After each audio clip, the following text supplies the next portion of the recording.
Hello and welcome to the MODUS Super Series. It is finals night here in our brand new home in Portsmouth. Now the format may be the same, but this tournament is bigger and better than ever before. We've got more prize money up for grabs. We'll have more players getting involved and of course more nationalities represented. But before we get into tonight's action and discussing the players we have involved, let's take a little look at the Super Series format and how it all works. Introducing the MODUS Super Series, an exciting new weekly darts competition featuring top international players competing for more than £1 million in prize money.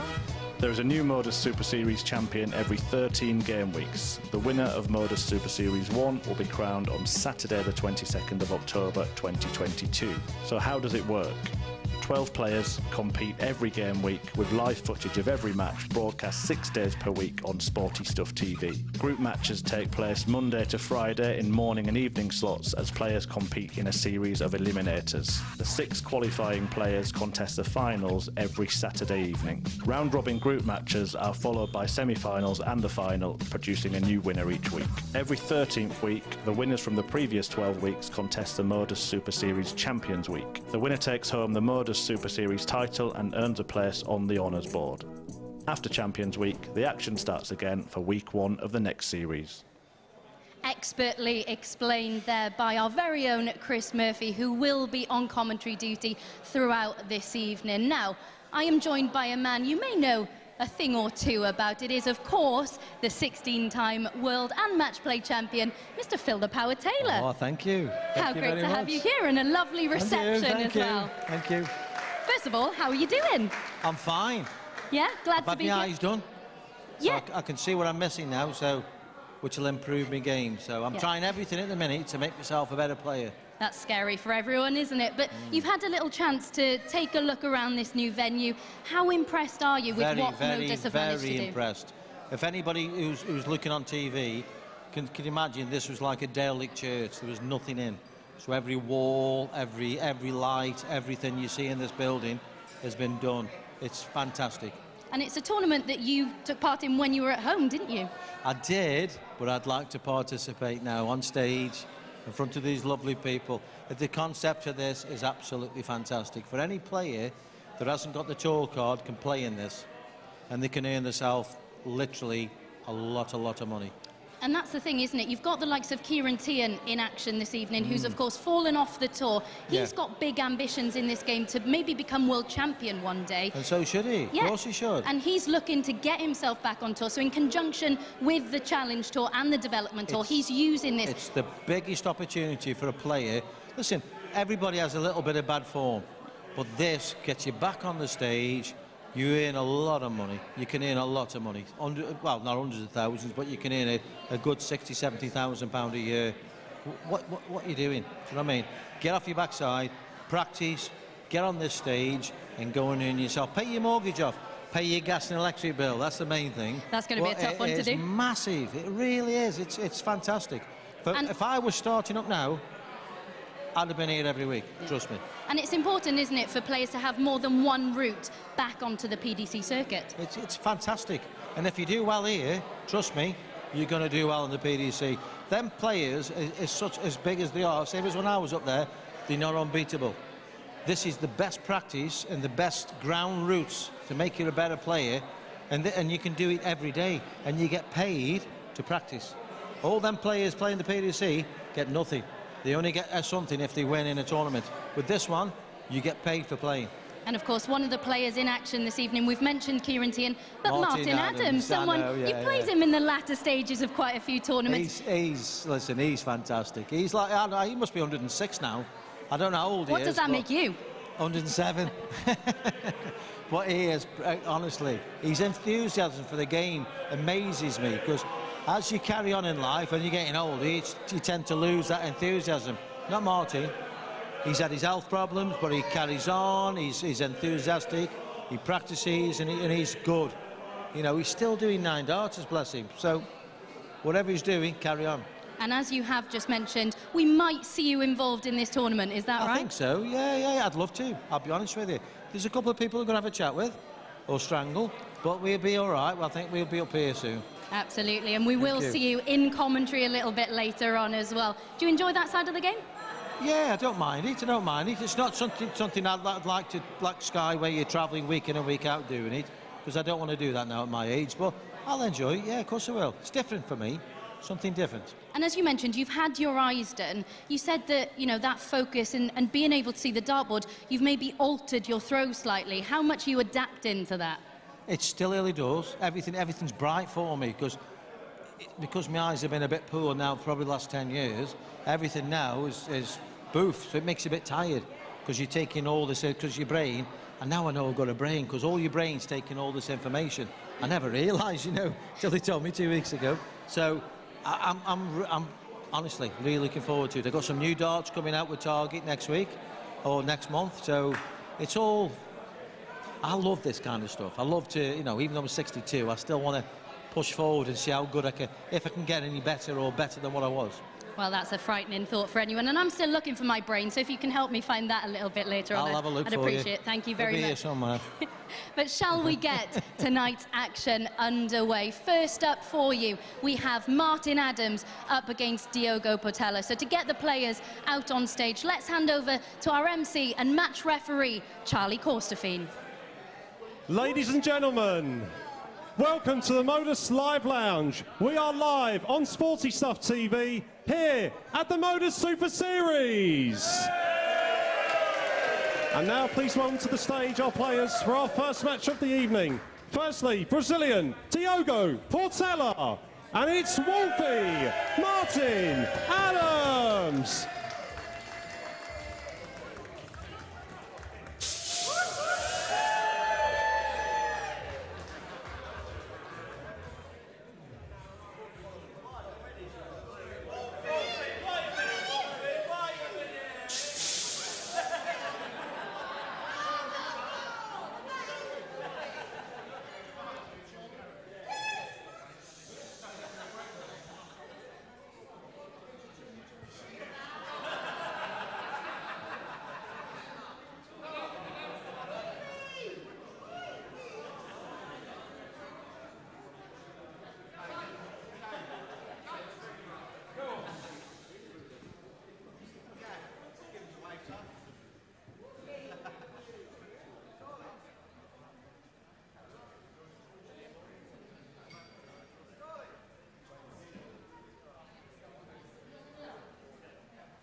So then we have three-time world champion Wolfie, who convincingly topped his group this week, winning all 5 of his games on Wednesday, one of them with an average in excess of 106.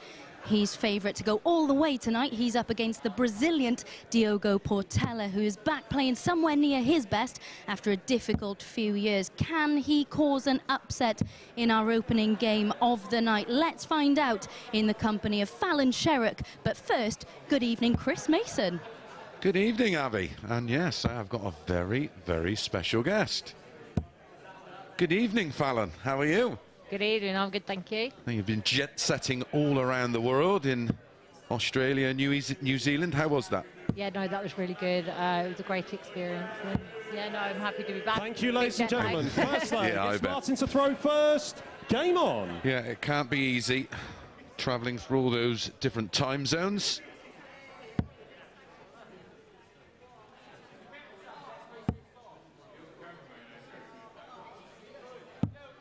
Well, apologies for that, but there we go. A couple of teething issues.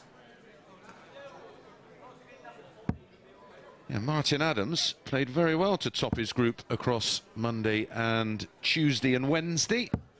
41.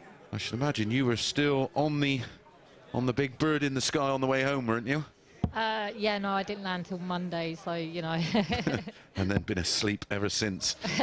Pretty much. Yeah, good to see Martin back 100. to winning ways. Won Group A, so had Thursday and Friday off.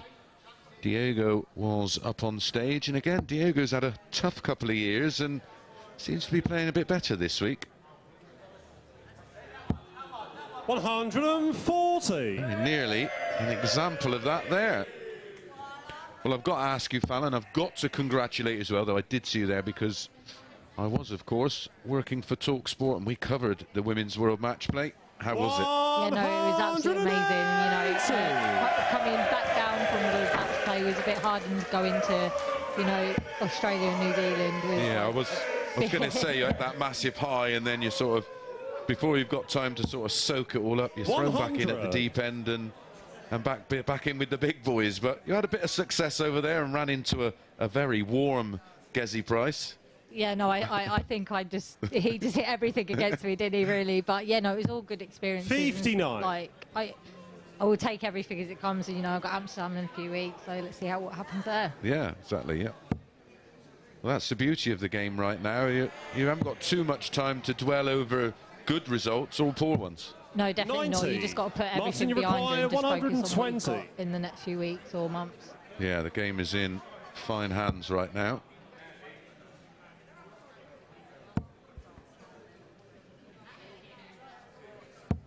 $70.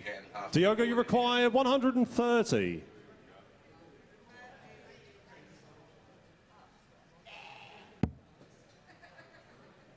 Trouble 20. Would have left the ball, of course, but it will be Martin back require 50. for 50. Diogo's left your favourite double. It is double 18, isn't it? Yeah, it's been a lucky double for me. Game shot the first leg. Martin I just wish we could see it on our screens.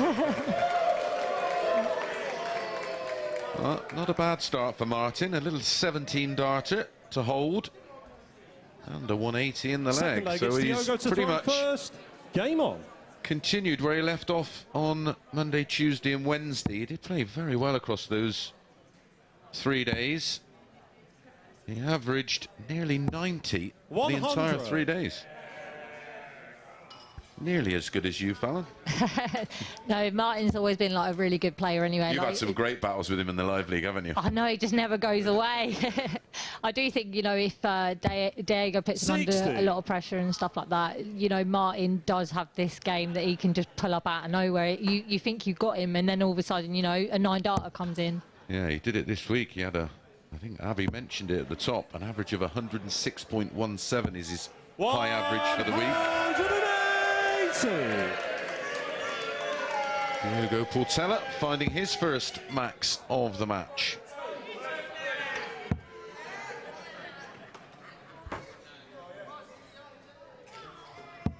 $60. Early doors, but Diego's made a very good start, averaging 106. That pressure you mentioned, Fallon, may be about to come. Yeah, and it'd be nice to see what Martin does now, you know, where Diego's averaging 106, and I mean, Martin's only averaging 81 at the moment, so 44. See what happens in the next leg or two. Like you say, Martin does have this insane ability, just to almost, it's like flicking a switch. I know, we might see a 9-dart from him, but might see one from Diego at some point as well. Yeah, well, we've seen a couple from Martin in the Live League. 180.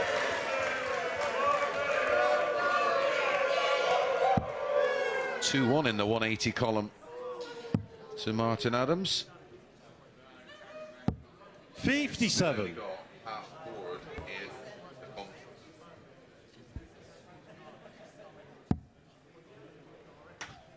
Not as many as me, I'm trying to commentate. 36. Diogo, you require 120. And of course, you missed out on the Women's Series while you were away. A series you've had plenty of success in. Did you watch some of the results come in? Were you surprised with Bo's success? Yeah, no, I was definitely following 60. it. You know, 19 hours on a plane, there's not much you can do on it.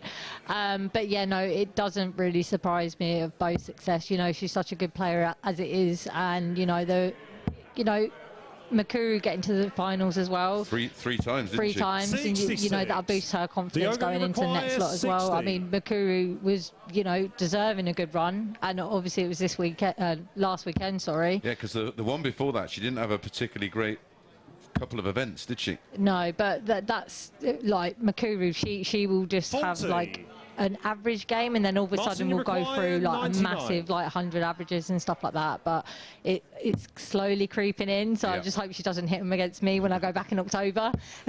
Well, yeah, because it's a big weekend. It's a big 59. weekend for all the girls, of course. Diogo, you require 20. Lots to play for now, isn't there? Which is, I mean, it's just so good to see women's darts now at least getting the attention and the financial rewards it deserves. And that's where I think people get a little bit confused. And what you've done for the game personally and how you raise the profile, everybody else Martin, is going to benefit 40. from. Yeah, everyone's going to benefit from it, and you can see, you know, it's increasing the women's game as well. Like they're boosting their averages up now, and you know, you've got Lisa sitting top of the averages. She's pretty much clear to, you know, qualify for Ali Pali, but you know that second place is still up for grab. I mean, I'm touching wood at the moment, but to be honest, I think the introduction, Third leg, it's Martin. I think a lot of the girls will benefit from it, but I think for someone like you almost will relish that challenge. You think, right, there's a new, well, we've known Bo for years, you know, since she was a kid, but you know, she's sort of, that's giving you now the impetus to say, right,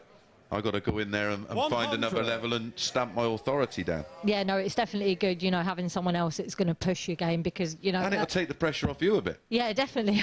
I think I have enough pressure on me, but it'd be nice to kind of share it, and you know, other people, you know, see what other women can do as well, because it's, you know, always me and Lisa, and it'd be really nice to have someone else have the establishment to it as well. Good shout.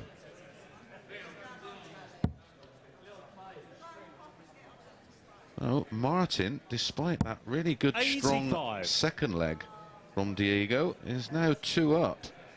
Bit of double trouble from both. The breaker throw now for Martin.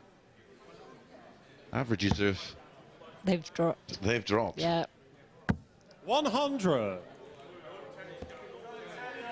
I do think it's a really good idea, though, playing on a stage now instead of like a room, because it's going to give all the players, you know, more experience up on stage, and maybe that's what Diego needs. And you'll obviously be going to be playing in this series. You're not playing week 12, are you? Are you playing week 12? Yeah. I'll try and wing it so I can play week 12 with you. That's just spiteful. But what we hope to do, of course, is do a women's week here, which is going to be fabulous for players, especially women players, to have a week together and a week of experience on a stage. It's going to be amazing. Yeah, no, I do think that'd be a really, really good idea to have an experience for all the women, 95. because we can do it on the floor, and it's just, you know, building their confidence up to produce more of a consistent game. Yeah. And if we can give them more opportunities to play on the stage, you know, when we get to the big finals, you know, the World Championships, the you know, the match play, which is, I've never seen you so nervous. 36. And you've got more experience, really, of playing on that platform than anybody. But all the girls, even Lisa was nervous. Everybody was nervous because it was massive. I think it, you know, it hit everyone. Everyone was so nervous. You know, it was such a big experience for all of us. You know, it meant quite a lot because we all wanted to put in a good performance, you know, to boost the women's game as it is. And, you know, I think it's working. I think, you know, with all the support we're getting in the women's series and stuff like that, I think it will, you know, increase the game and we'll go further. That's the side of it people don't see. You're all striving so hard to you know, to get that recognition and get more opportunities. It adds pressure. We've all been there. Game shot on the third leg. Martin Adams. Well, almost against the grain, really. It's Martin that finds himself 3-0 up, Fallon. Well, I fancied Martin to win the game, but I didn't think it would be this convincing. Yeah, I mean, I would have thought, you know, Diego would have stolen a bit more legs and stuff like that. But then Martin, like I said earlier, he digs deep. He finds, you know, extra levels and stuff like that. And maybe Diego just needs more match practice on the stage, because we've seen him play at Ali Pali and stuff like that. We know what good player he is. And, I mean, Martin has all the stage experience, you know, from World Championships and stuff. And I think over the course of this new series, it'll help everyone. It'll benefit everyone playing on the stage. Yeah, well, you've got the players that have either just dropped off and want to get back, and you've got the players on their way up that, you know, listen, it's so hard to just go from maybe playing Super League County, maybe a bit of challenged or a bit of development tour, and then get thrown at the deep end. We've almost got like a platform in between here, so people can just grow right in front of our eyes. Yeah, definitely. And you got to remember as well, there's like a crowd now. Yeah. So like people can perfect their like concentration level, so they're not getting carried away with the crowd. They're like can learn to focus and get used to the noises and everything. Exactly. And it is. It's nice. It's an intimate 97. crowd. We've got the balconies. We're going to end up with a couple of hundred in here. It'll be great for the players. Like you say, just to play under the lights on a stage and in front of people can only benefit them and their future. Definitely. Finishing here, Fallon, from Martin. Very good. 135. He's always been a really good finisher, though. You think you're in with a chance, and then Martin always just sits there and comes out of the blue, and will take a ton-plus finish out and everything. Like you think you've got him, but you never really have him. Yeah, 3 out of 4 at the moment, 75%, and he can wrap things up here. Treble 18 for double 16.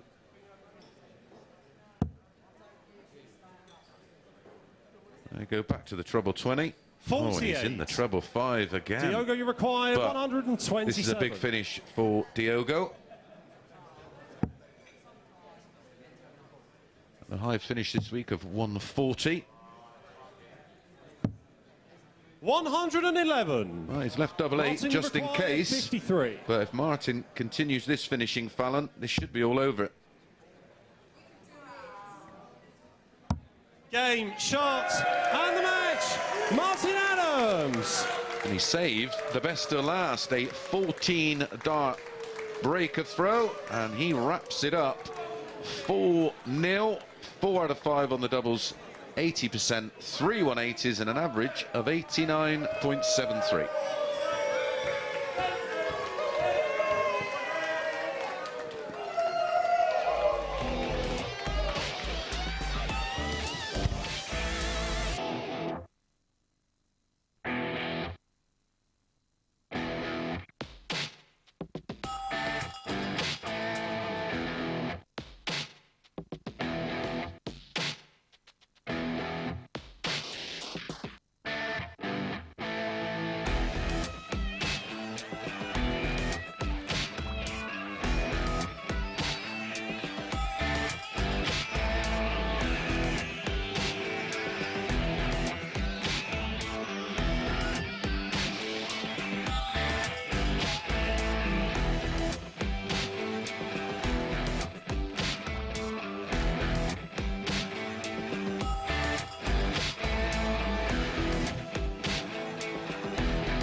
Hello and welcome back to the MODUS Super Series. We've just seen Martin Adams kick off the night with an emphatic 4-0 victory over Diogo Portela. But let's head straight back into the action now because we've got James Hurrell up against Stephen Burton. So let's hand back over to our match MC, Charlie Corstefine. Ladies and gentlemen, welcome back to the MODUS Live Lounge. We are live on Sporty Stuff TV here at the MODUS Super Series. And now please welcome to the stage our players for match number 2 of the evening. Firstly, it's Hillbilly, James, Hurrell and Bertie, Stephen Burton.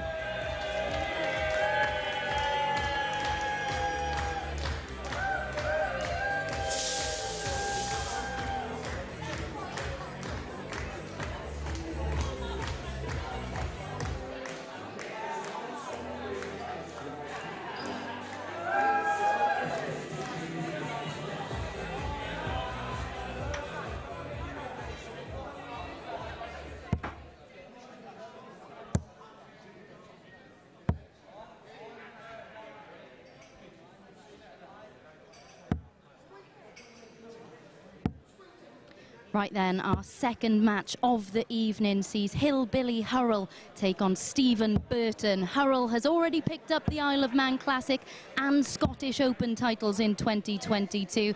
Burton, though, the 4-2 winner when the two met in Group B last night. Superb resilience from the Ipswich man to book his place at finals night, despite being bottom of the table at the halfway point. Who will take a step towards the semi-finals in this one? To talk you through it, it's Phil Taylor, and first, Chris Murphy. Thanks, Ebby. Yes, James Hurrell, the England captain, for me, probably one of the two main contenders this evening, along with Martin Adams, who's already set his stall out with that opening victory. As you said, it is a pleasure to have darting royalty alongside me in the commentary box. Phil, you enjoying your evening so far? I've loved every minute of it. I'm dead impressed as well. And Martin Adams still up on the big stage at the age of 66, a decent opening performance from him. No, bless his heart. I remember him when he had black hair. But this pair of players are a couple that are climbing the darting ladder. One of them climbs the ladder away from darts as well, Stephen Burton. Stephen Burton, yeah, he's a window cleaner by trade. So he's got a big incentive to do well for himself. I'm not saying that, but, you know, window cleaners don't earn a good living, but he's got a massive chance now. Put that chamois leather down, put the ladder away or sell it, and make yourself a decent living. He's performed well on some of the Challenge Tour events. He's won 3 of them in total, including 1 this year. James Hurrell has plied most of his trade in the WDF system, currently ranked number 2. Yeah. James from Gloucestershire, nickname the Hillbilly. 38 years old. Well, he's playing a younger man, as you can see. Kicked in. 41. Nice 180 there. Yeah, really good start from Burton, looking to break throw in the opening leg. 45. Stephen, you require massive. 85. Me personally, now I go treble 19. He's gone treble 15, which is it. Double top. On the first leg. Massive. Stephen Burton. In this short format, Phil, breaking straight away must be a massive, massive boost. Depends what's going through his mind now. So I would be thinking first leg, first set, take the notice. Make sure you kick in at least a ton. Nice and level. Nice style, very close. 60. Good darts, nice 60.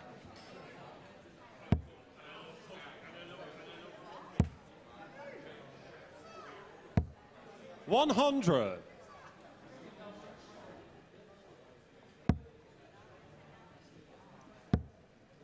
Yeah, really 85. Good week for James Hurrell in qualifying for finals night. He got better and better as the week went on. In fact, won all of his games on Thursday night. All 4 matches he won on Thursday night. Stephen Burton had to go from the bottom of the table on Thursday night to qualify.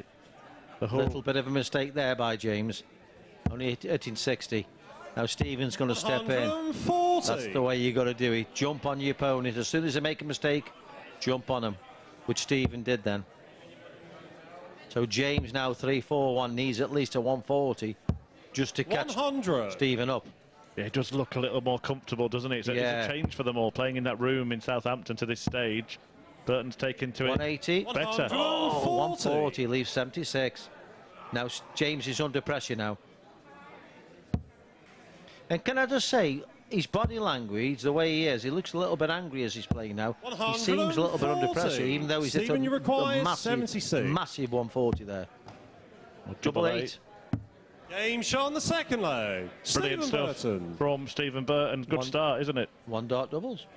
Yeah, no problem at all for Burton. You mentioned about James Hurrell there, Phil, the body language. Is that something that you as players pick up on from your opponent? I would. I think he's a bit nervous first round. Whether he's thinking, you know, Stephen's won a couple of tournaments, I don't know, but he seems a little bit nervous. 140. Great start on that one. Third leg, great start. It is new to all of the players, new to all of us. They've been used to playing in complete silence in that locked-in room. That's a great response. 140, 140. Now, it's up to you now. Look, big 5. That's the difference. Great second dart. 81. Oh, 81. And I know we're only 2 legs through, but he's averaging 110. We could be halfway through the match if he wins it 4-0. Well, 100. if I was playing him, I'd be panicking stations a little bit. I'd be thinking, right, slow down a little bit, change your throw, slowing down a little fraction, or maybe speeding up a little fraction. But whatever you're doing, change 44. something. Just make sure your opponent thinks about what you're doing. His body language now has changed. He's gone from being a little bit aggressive to maybe shaking his head a little bit. Good darts, good darts. Yeah, needs to find something, or he could well be a beaten man if Burton can break for a second time. 81. 81, see, big finish, 155 at 121 now. Treble 20, treble 17. Treble 20 maybe. Oh, treble 1 unlucky. James, you require 155. Massive shot now. Massive. Well, let's see if Hurrell can hit it, starting on treble 20. Gets it, treble 19. Oh, unlucky. Good effort. 99. See, that's the difference between 3-0 down 81. And it'll be 3-0 down with 2 breaks. Bullseye. 46. James, you require didn't really threaten 56. it. Hurrell has the chance here. I guess that you think this is must hit, Phil. Got to. Really got to. Double 10. 46. Oh, bowled it a little bit. Well, he went for the double because he went on the inside, so that's a good sign. But it is the first 2 darts he's had at double in the entire match. And Burton has had plenty of goes. And now he's won 3 legs on the spin. And he's 1 away from a whitewash win here. Well, I was looking forward to doing the commentary, and I've only got 4 legs. Commentate on bad looks of it. You can hang around for a bit longer if you like. Stephen to throw first. Well, we're looking forward to seeing you go up there. You hinted that you might have a go. Listen, I shall be making inquiries first thing tomorrow morning. The one thing I did want to mention, Abby didn't get a chance to ask you about it earlier on, is of course the World Seniors Tour as well. Yes. Reached a couple of finals. Are you still hungry to get one of those titles next year? 100%. I've just spent 2 weeks ago nearly £7,000 getting my eyes done because my eyes were shattered. So I've had new lens replacements, which is, I can see as clear as a bell now. Just everything looks so bright, so I'm really looking forward to really knuckling down 95. and practicing hard now. Because I can see what I'm throwing at now. Couldn't see before. Well, we will look forward to that. The Seniors World Championship taking place at the Circus Tavern next year. Tickets available 45 via dartshop.tv. I'll buy them. Be all Phil Taylor fans. Good second dart. 99. Burton could be a couple of visits away from winning the game here. Me personally, I'd be looking for a 140, leave 81. 100. But that's a good shot. 121. So he needs at least, again, a 140 to leave 67. The treble 20 now. 60. Stephen, you require 121. If it was a snooker play, he wouldn't worry about that. 25, double 18. Game, shot, wow. And the match. So it's a thumping win for Stephen Burton, a 4-0 win. Takes out 1-2-1 to complete the job. He was 4 out of 5 on his doubles. He's averaged just over 100. It's a fantastic display from Stephen Burton, Phil. He's going to be a man to beat. That's World Championship stuff. You play like that, you're going to be world champion one day. Well, they're not world championship yet, but certainly Burton could be the man to beat at the live Good league average, tonight. 100.2, fantastic. Really good stuff. We will catch you after the break with the third match of the evening when Paul Hogan makes his Super Series bout against Diogo Portela.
And welcome back to finals night here in Portsmouth. We've just seen our first ton-plus average of the night from Stephen Burton, finishing the match off with a fantastic 1-2-1 checkout. Now let's get back straight into the action. Our third match of the evening sees Diogo Portela return to the stage against Paul Hogan. To get the players out onto the stage, our MC, Charlie Korstefijn.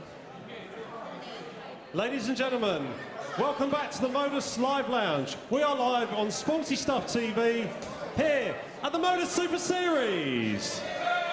And now please welcome to the stage our players for match number 3. Firstly, it's Brazilian Diogo Portela, and it's Crocodile Dundee, Paul Hogan.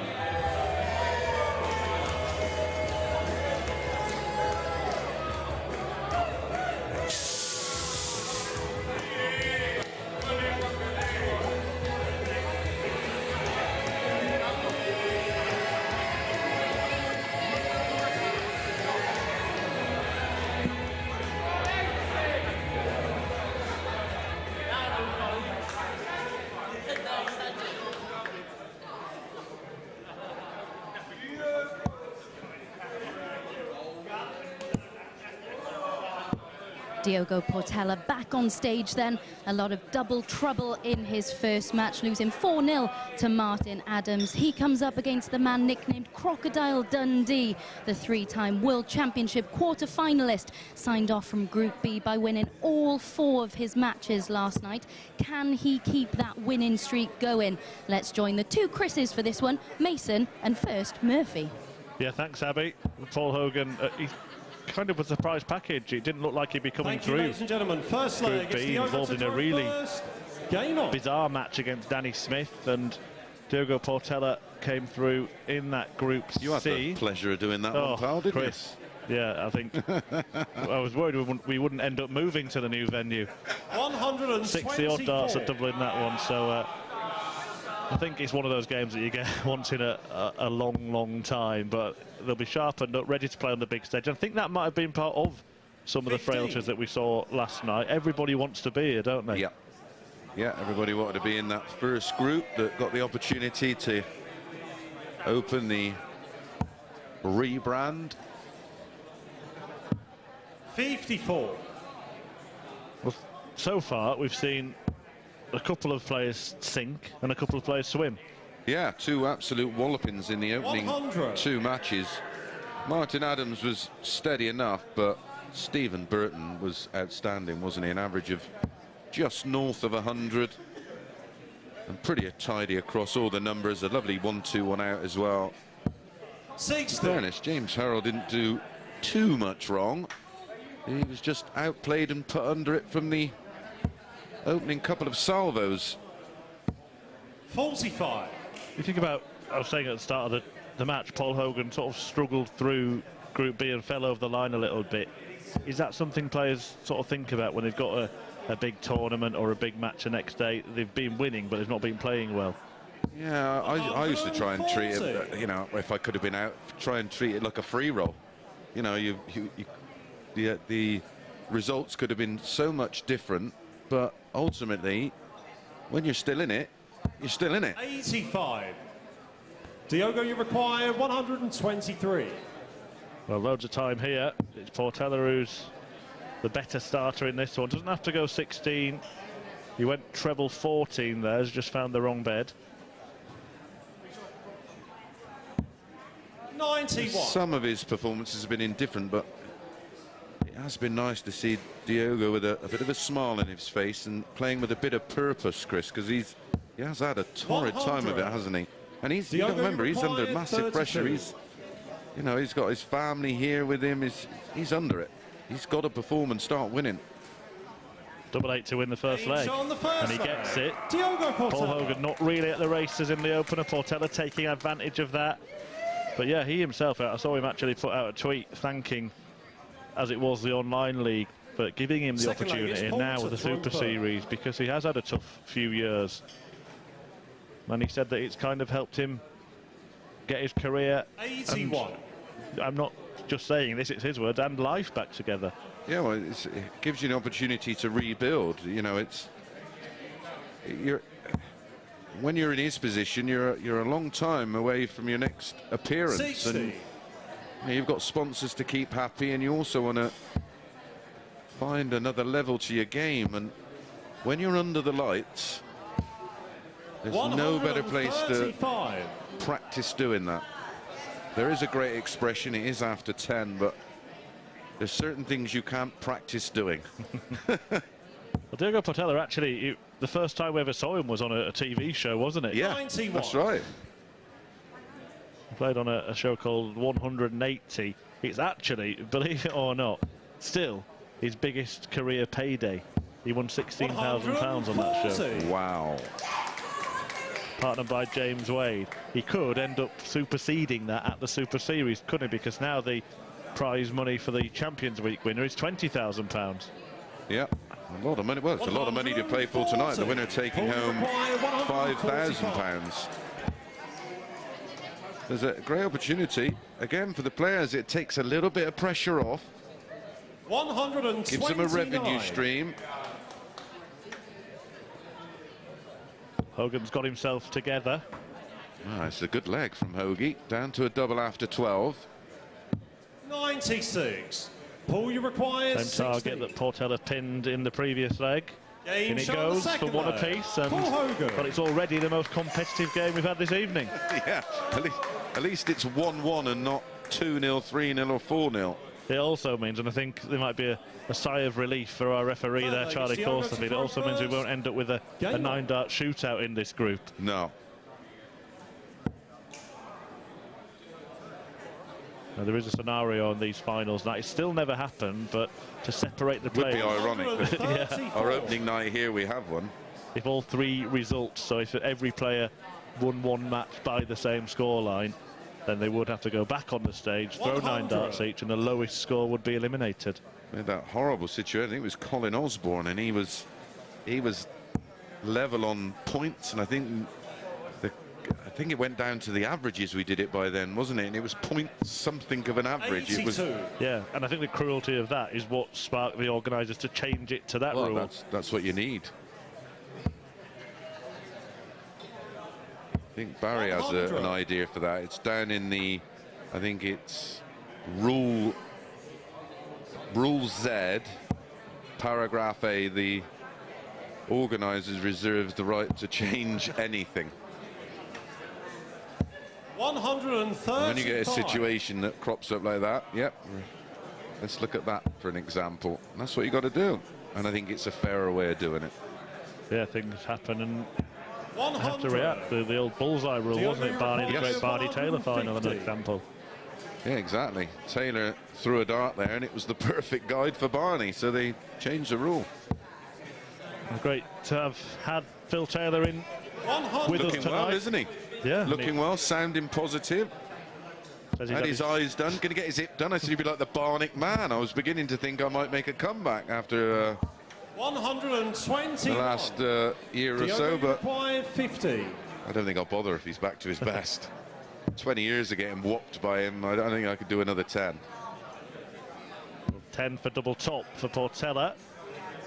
Well, Hogan is waiting, breathing down his neck. But Portela has held firm. A good finish under pressure, 15 darter. Both players averaging mid-90s. Good game. Best game of the night in terms of the competitive nature. Well, also Portela is playing under a bit of peril here, isn't he? Because he knows that if he loses the match, he's eliminated. Exactly. Yeah, this isn't complicated at all for Diogo. I mean, even if he wins, he then has to rely on Adams defeating Hogan.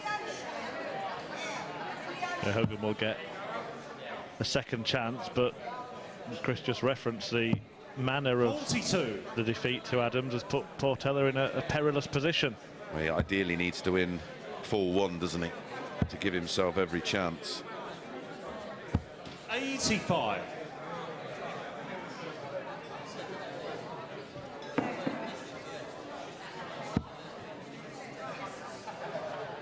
Looking to fill it up for what would be the first maximum of this match. 140.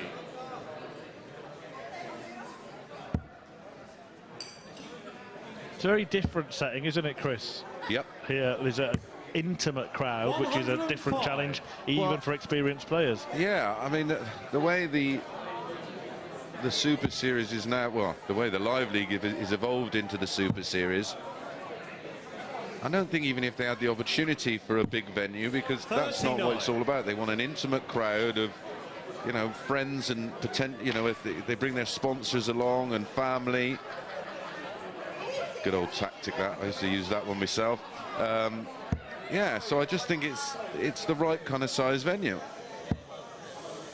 Well, that was a bit of fun from Portela, wasn't it? The apology actually continued to put Paul Hogan off.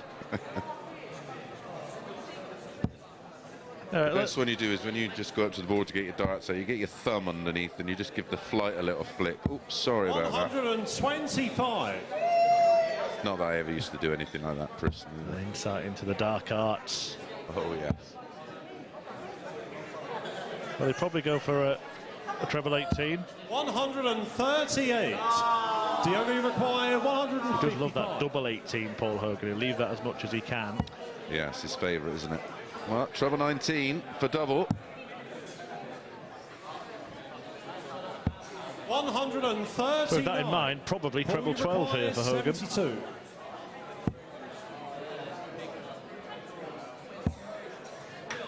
Tops for a level game. Game shown the fourth. Good finishing. Paul Hogan. And like Portela was under it with the throw in leg 3, Paul Hogan was right under it in leg 4. Fifth leg, it's Diogo to throw first. Game on. Both holding it all together. Yeah, really good stuff in this game. And it's about, 100. you know, we've seen a couple of one-sided performances. I think it was fitting that Martin Adams got up there and threw the first dart of the Super Series, but the fans that are in here do want to see some dramatic games, don't they? 140. We had drama right down until the death at the final night of the Live League before we turned the lights out, when that match between Burton and Kist was a winner-takes-all contest. Yeah, I was surprised Kist found himself in that position. I thought he threw some really good stuff at times last week. Was impressed with him. Just seemed to just lose his way at times. Going into the final night, Chris, he'd had the higher average in 16 out of his 19 matches. Yeah, well, I mean, his running average for the week was literally just shy of 90. Had a high of 99.64, which is, you know, the average for the week is higher than most that have qualified for tonight. I think he'll be back. Yeah, that's the 2012 Lakeside World Champion, Christian Kist. Good addition. We've had quite a few international players pop into the Live League before it became the Super Series. Well, of course, we were restricted for a long time, weren't we, because of the country's own rules on 100. travel and COVID and everything else. But I think when a lot of players see this evening and 100.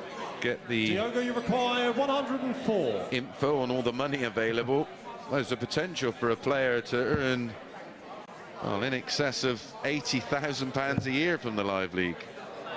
Yeah, well, both Fallon and Phil said he got the juices going a little bit, and they were wanting to play on that stage. 76. This is a chance, though, here for Hogan for a break of throat. One of the first opportunities and a perfect first start. Game shown the fifth. And in it goes. Paul Hogan. Paul Hogan has taken control of this contest.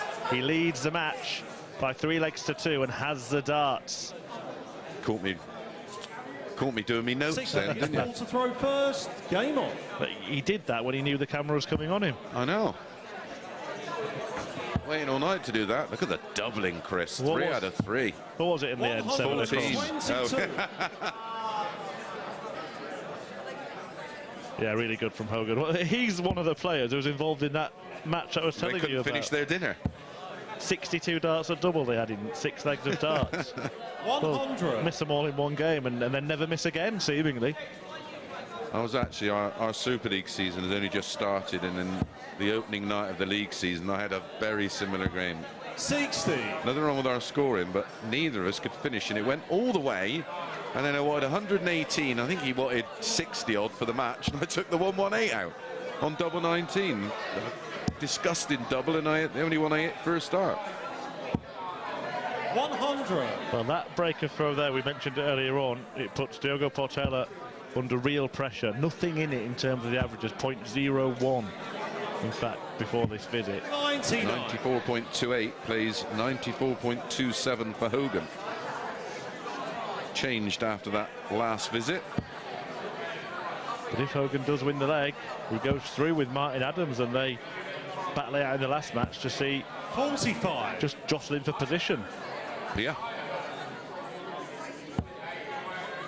Yeah, the winner of Group 1, of course, plays the runner-up of Group 2.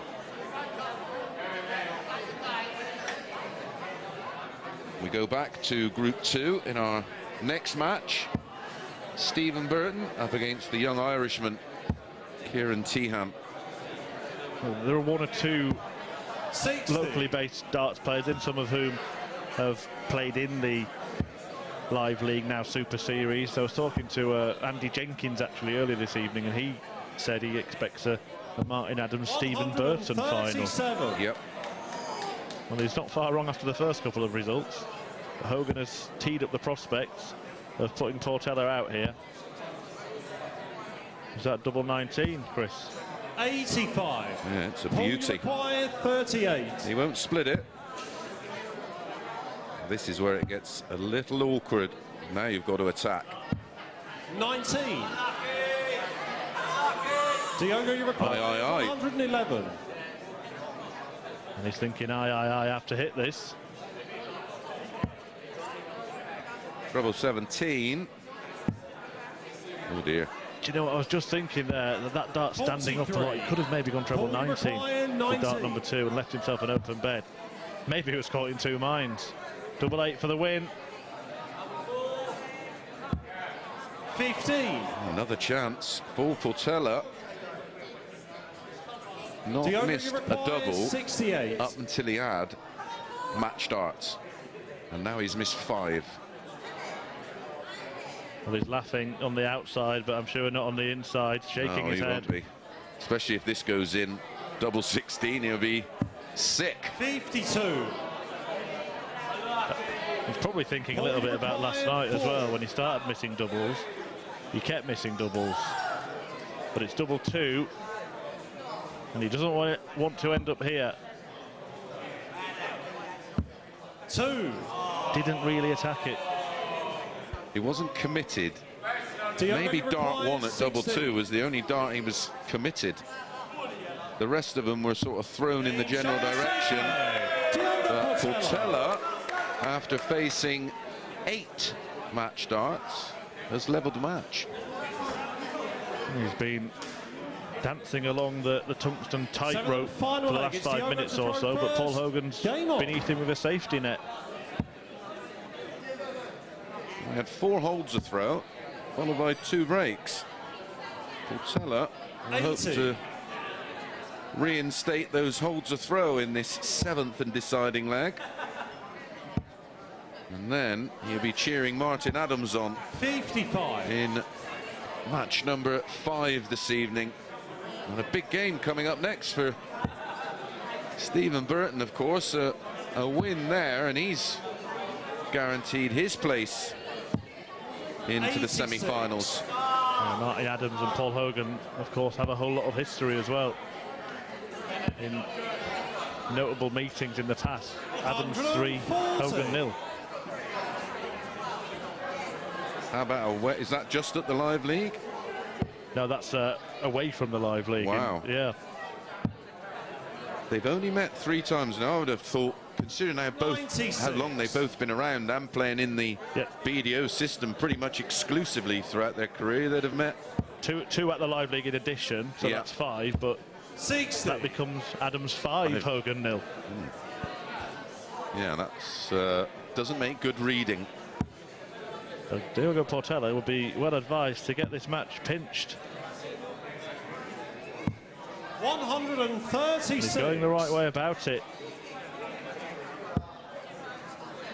Just repeat what Mr. Mason said alongside me a few moments ago because it was very, very apt. Paul Hogan didn't miss a dart at double until it was for the match. Now he's missed 8. Tells you all you need to know about the pressure of the situation. 87. That's a lovely setup from the Brazilian, who's not been Brazilian. He's been pretty solid, Chris. Resilient, maybe. Diogo Like it. requires 60. But can he get over the line? Alliteration at its finest. You've seen Hogan squander all those chances. Can he pick his pocket and pinch the points? He's going to be pinching pound notes. Game, shot. And it is victory for Diogo Portela. But maybe a better way to describe it is that the game was lost by Paul Hogan. He missed 8 darts at double, all of them for the match. The average came tumbling down to the mid-80s. Portela's living a charmed life. He lost 4-0. He's come back to win 4-3. And now he has to wait to see the outcome of the last match in Group 1. But before that, Stephen Burton will take on Ciaran Teehan. That's coming up after this.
Welcome back to the MODUS Super Series. We've just seen Diogo Portela come through a last leg decider to keep his hopes of reaching the semi-finals alive. But next up, we have the return of Stephen Burton, who's put in the performance of the night so far. He takes on Ciaran Teehan. Let's get the players out on the stage with our match referee, Charlie Corstefine. Ladies and gentlemen, welcome back to the MODUS Live Lounge. We are live on Sporty Stuff TV here at the MODUS Super Series. And now please welcome to the stage our players for our next match. Firstly, it's Bertie, Stephen, Burton, and please welcome the High Tower, Ciaran Teehan.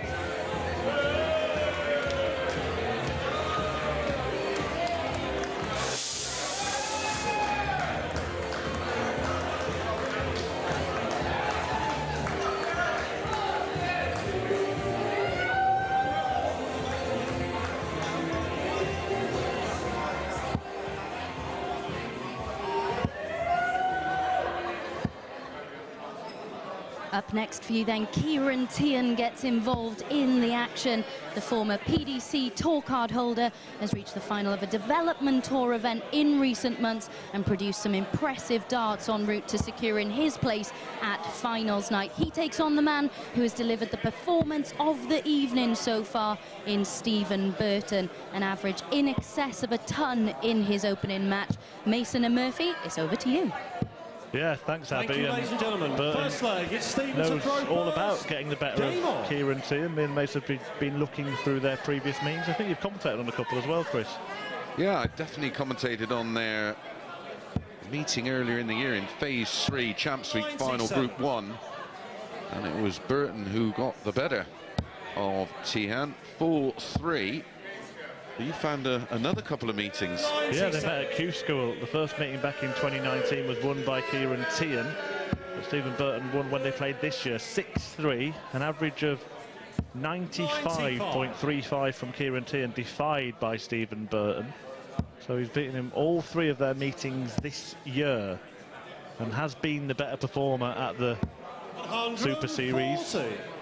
Certainly in the first match tonight, but over the course of the week, of all the 6 players that qualified for finals night, Ciaran Teehan, the only one who didn't have a positive win ratio. He was less than 50%, lost more than he won. That's incredible. And he was the winner of his group, and the 2 big defeats was against Richie Housen, who I more than expected to come through and be in finals night. 85.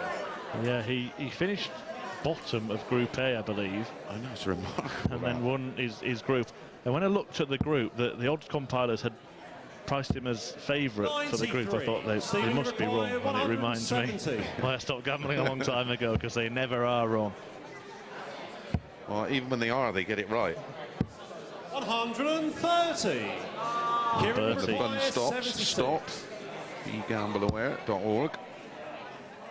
Only gamble what you can afford to lose, because ultimately 36. That's what's going to happen. Stephen, you require 40. Stephen Burton has looked. That's why I've got a Fiat and not a Ferrari, Chris. Sean the first. Yeah, I got the bus, by the way. Stephen Burton is looking like a Rolls Royce though tonight. He is. He's playing for it, and he's one of them streaky kind of players. He goes on spells of absolutely blinding brilliance. Doesn't have too much of a B game, but that's a feature of a lot of the players who are not in that elite bracket. 60. Well, he almost left it too late in Group B. He lost 3 of his 4 matches on Thursday and lost his first match against Paul Hogan last night. It didn't look like he was going to make it, but then he won his last 3 and suddenly made it through to finals night, and the chance to play on this big stage, and a chance that he's grasped with both hands so far. Well, he looks to be relishing it, doesn't he? He's not 45. He's not intimidated by it at all. But there was points throughout this week where I've been impressed with Ciaran Teehan. I've watched a lot of his darts, and 121. He was one of those that was maybe a little bit too young to be a tour card holder. Yeah, he rocked up at the 2020 World Championship, or the Fallon World Championship as it's become known.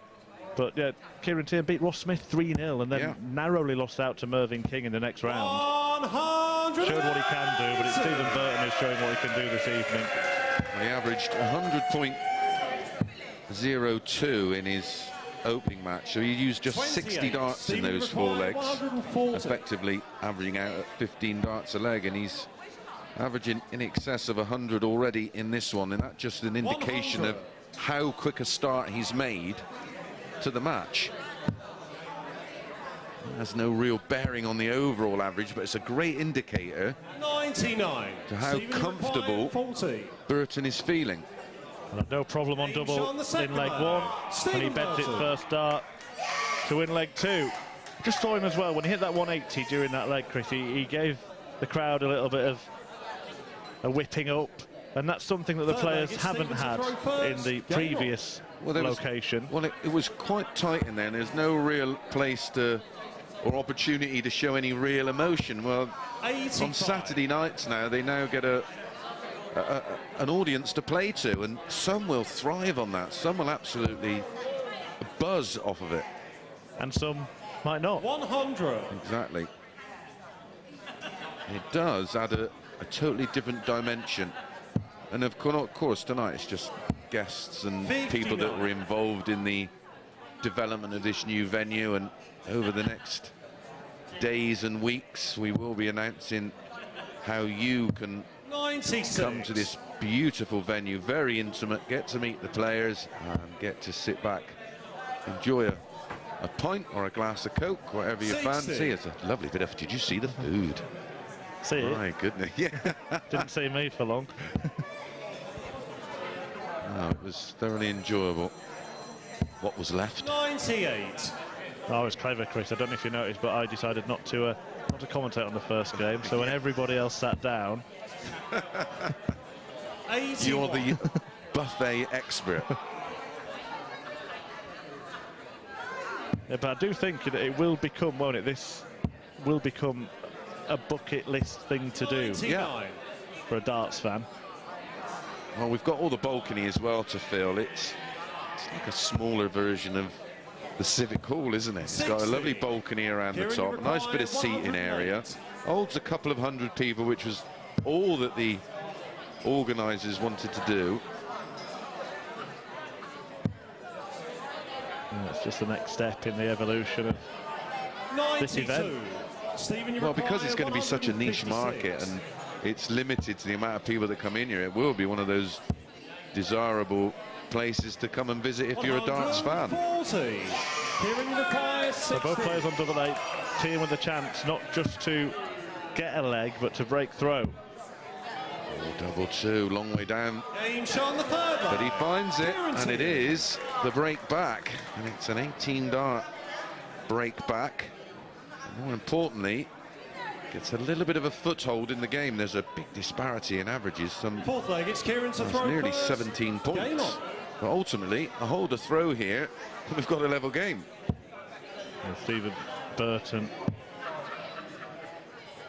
was well as good as through after winning 4-0, winning a couple of legs here, puts him through, doesn't it, to the next round. If he does go on to win, though, it'll be a straight shootout between Teehan and Hurrell. 41. We like those. Yeah, for a semi-final spot. We don't have to get the abacuses out. Where some nights I'm, well, scratching my head trying to work it out. It can get a little complicated. 60. Yeah, Paul Hogan needing to beat Martin Adams. 180. He has to win.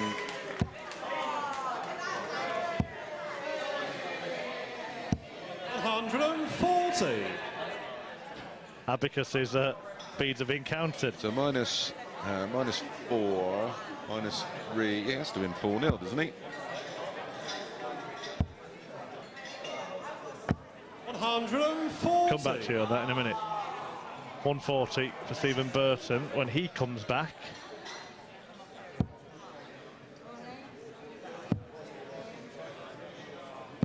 $96. Stephen, you require 140. Another one of those. It's a bit of a wild one. 80. Kieran, you require 109. Where will he start? He's starting on the 20s. So 17 for double 16. 93. You could hear how close that one was. Stephen, you require 60.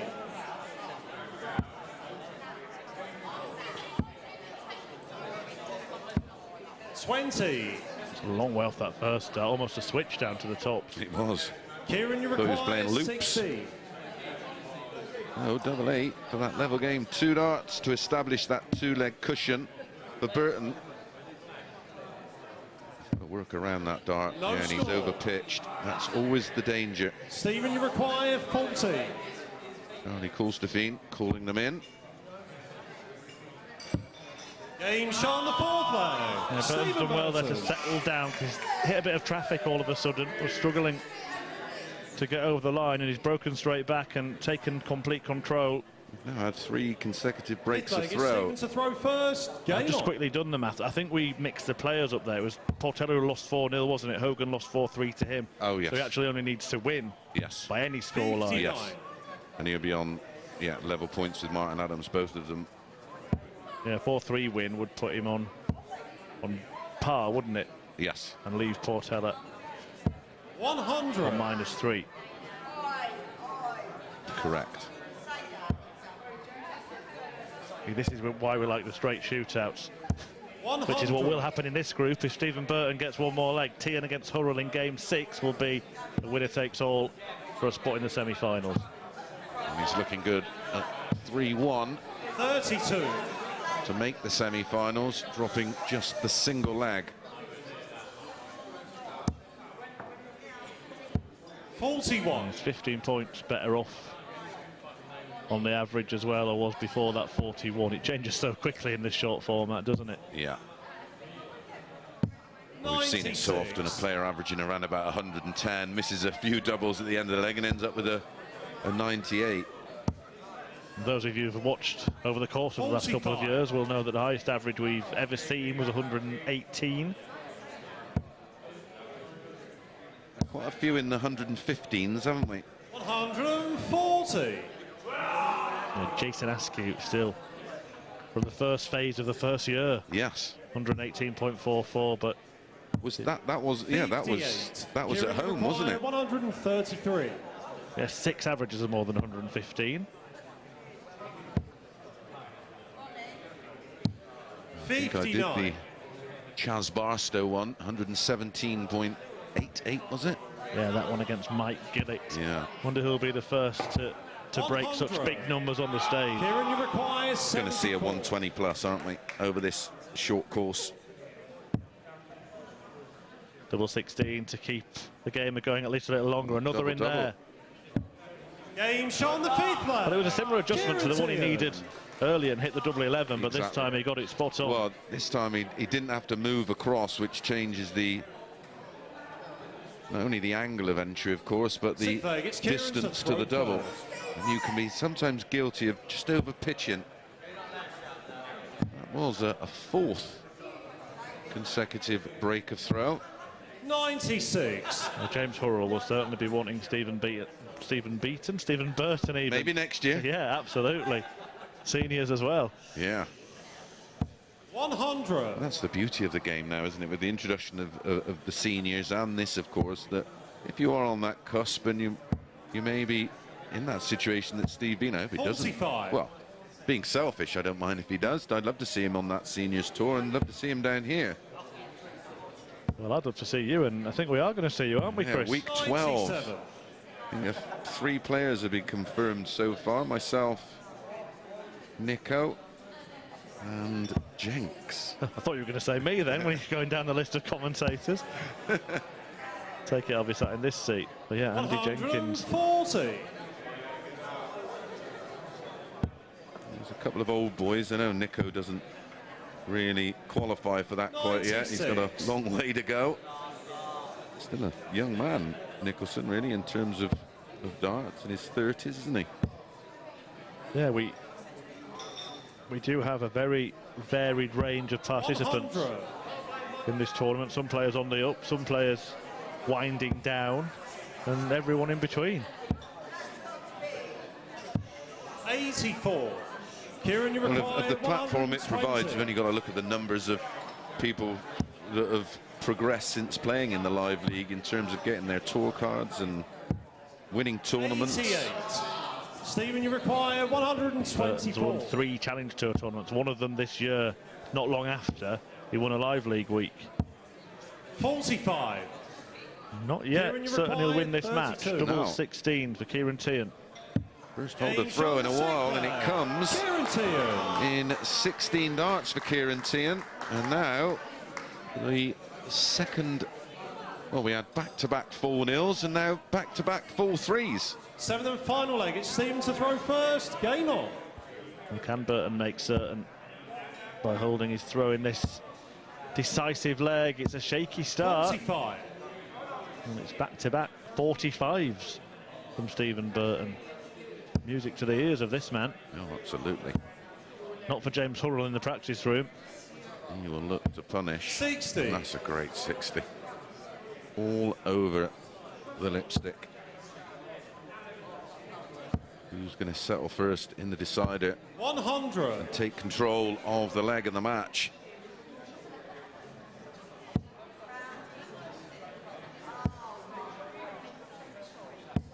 $55. And suddenly the demeanour of both players has changed. That the crowd have got a little bit quieter. It's a bit of tension all of a sudden. 60. You can feel it.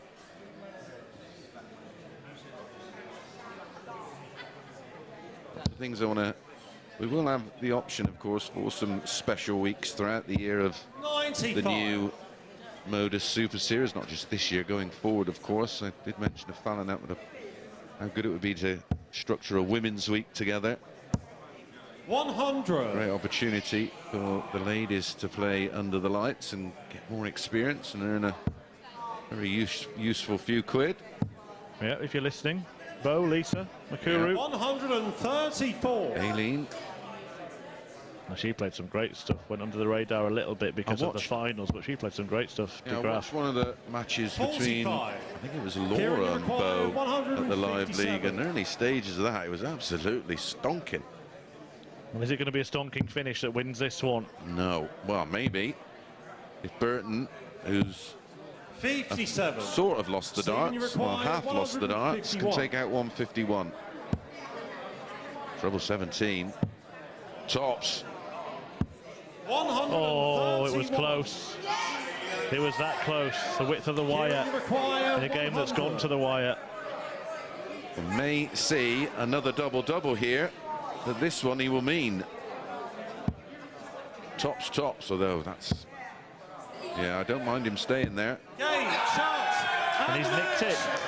Ciaran Teehan defeats Stephen Burton in a proper darting ding-dong here at the MODUS Super Series. Burton won his first match 4-0 against James Hurrell, who Teehan now plays in the final match of this group. Missing a dart for 1-5-1 to win it in the last leg decider, and then Teehan came back to take out that 100, his high checkout and the highest of the match. Coming next, though, is Paul Hogan fighting for his life at the Super Series. He takes on Martin Adams.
Hello and welcome back to the MODUS Super Series. We have 2 more group games coming up for you to determine who will join Stephen Burton and Martin Adams in the semi-finals. First up for you, fighting for his life, we have Paul Hogan up against Martin Adams. To get the players up onto the stage, here's our MC, Charlie Korstefin. Ladies and gentlemen, welcome back to the MODUS Live Lounge. We are live on Sporty Stuff TV here at the MODUS Super Series. And now please welcome to the stage our players. Firstly, it's Crocodile Dundee, Paul Hogan, and it's Wolfie Martin Adams.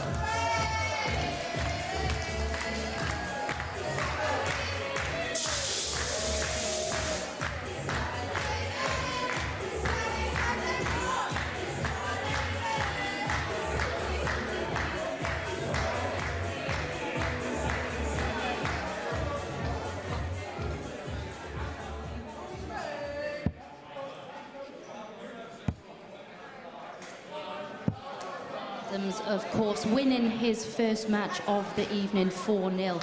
He looked solid with an average just shy of 90 and is already through to the semi-finals. As for Paul Hogan, well, he'll need to put his match against Diogo Portela behind him pretty quickly here.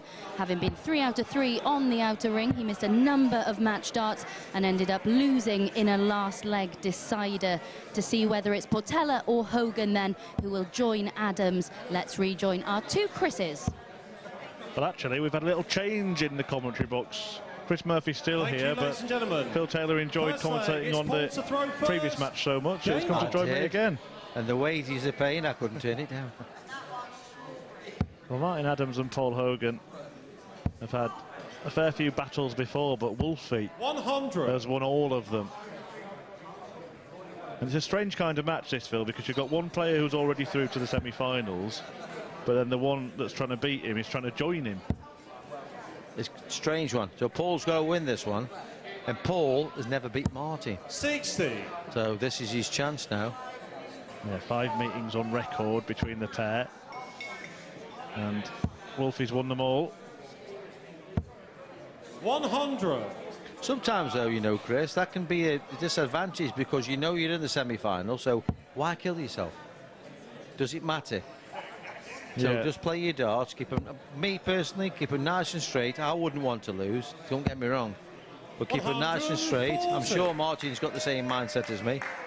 Keep them nice and straight and concentrate for the next game. So I'd have this one as a practice game. But look at Paul.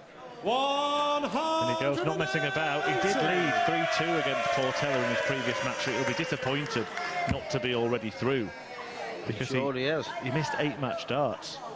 Well, that's not good. I've just said to Paul coming through the practice room, get them glasses clean. 100. Paul, you require Needs to go and see your eye doctor. 121. I've got my glasses clean, I've chucked them in the bin. Well, double 18, he does really love leaving this target, but he fails to find it there. No dramas though, Martin can't finish. Doing exactly what you said though, Phil. He's been perfectly straight in every single visit so far. They'll come downstairs now. 139. You know, though, Marty, you know, Paul, he's you got require so much 36. experience under his belt. Very steady. Shot on the first leg. Paul Good Hogan. shot. Hogan, as we've been saying, has to win. Martin Adams is already through to the semi-finals, so is Stephen Burton, because both of them won a match 4-0. Second leg, it's Martin to throw first. Game on. Now, you speak about... You've spoken about Martin Adams 140. and his experience, but this is something new to everybody, isn't it? So he'll certainly want to be the first to do the business here. 180. I first played with Martin when I was with the BDO, when I first played for England. I didn't really know Martin then. I think he played for Cambridge. That was back early 90s. And he was a good player then. 140. And obviously, he ended up as the England captain. So he's got more experience than anybody on the stage. 140. The 5 perfect darts there from Paul Hogan, who's really taking the game to him.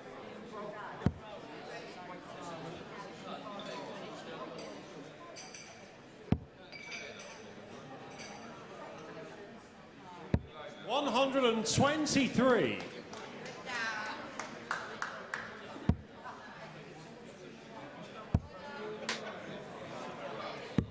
105. Martin, you require 98. 98 for Adams.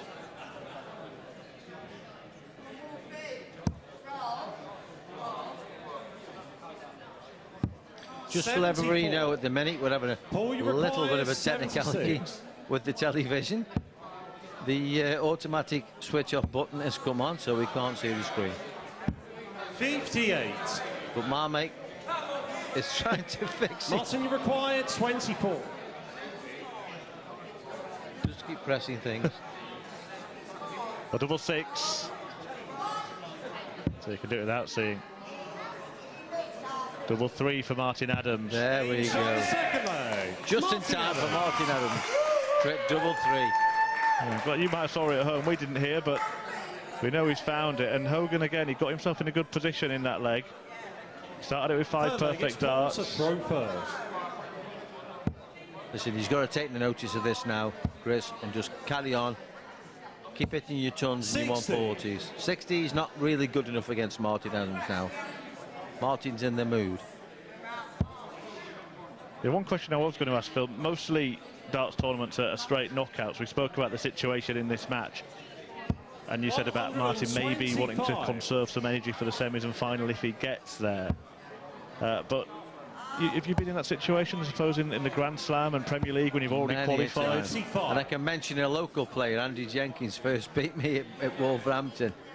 He beat me in the first round of the round robin, and did he rub it in. But it must be hard to focus when you know the game doesn't matter as much as most games. Well, it did, because then I had to 43. win the next two, which I did, and then I won the tournament. So you can imagine what I said to Andy Jenkins for the next 12 months.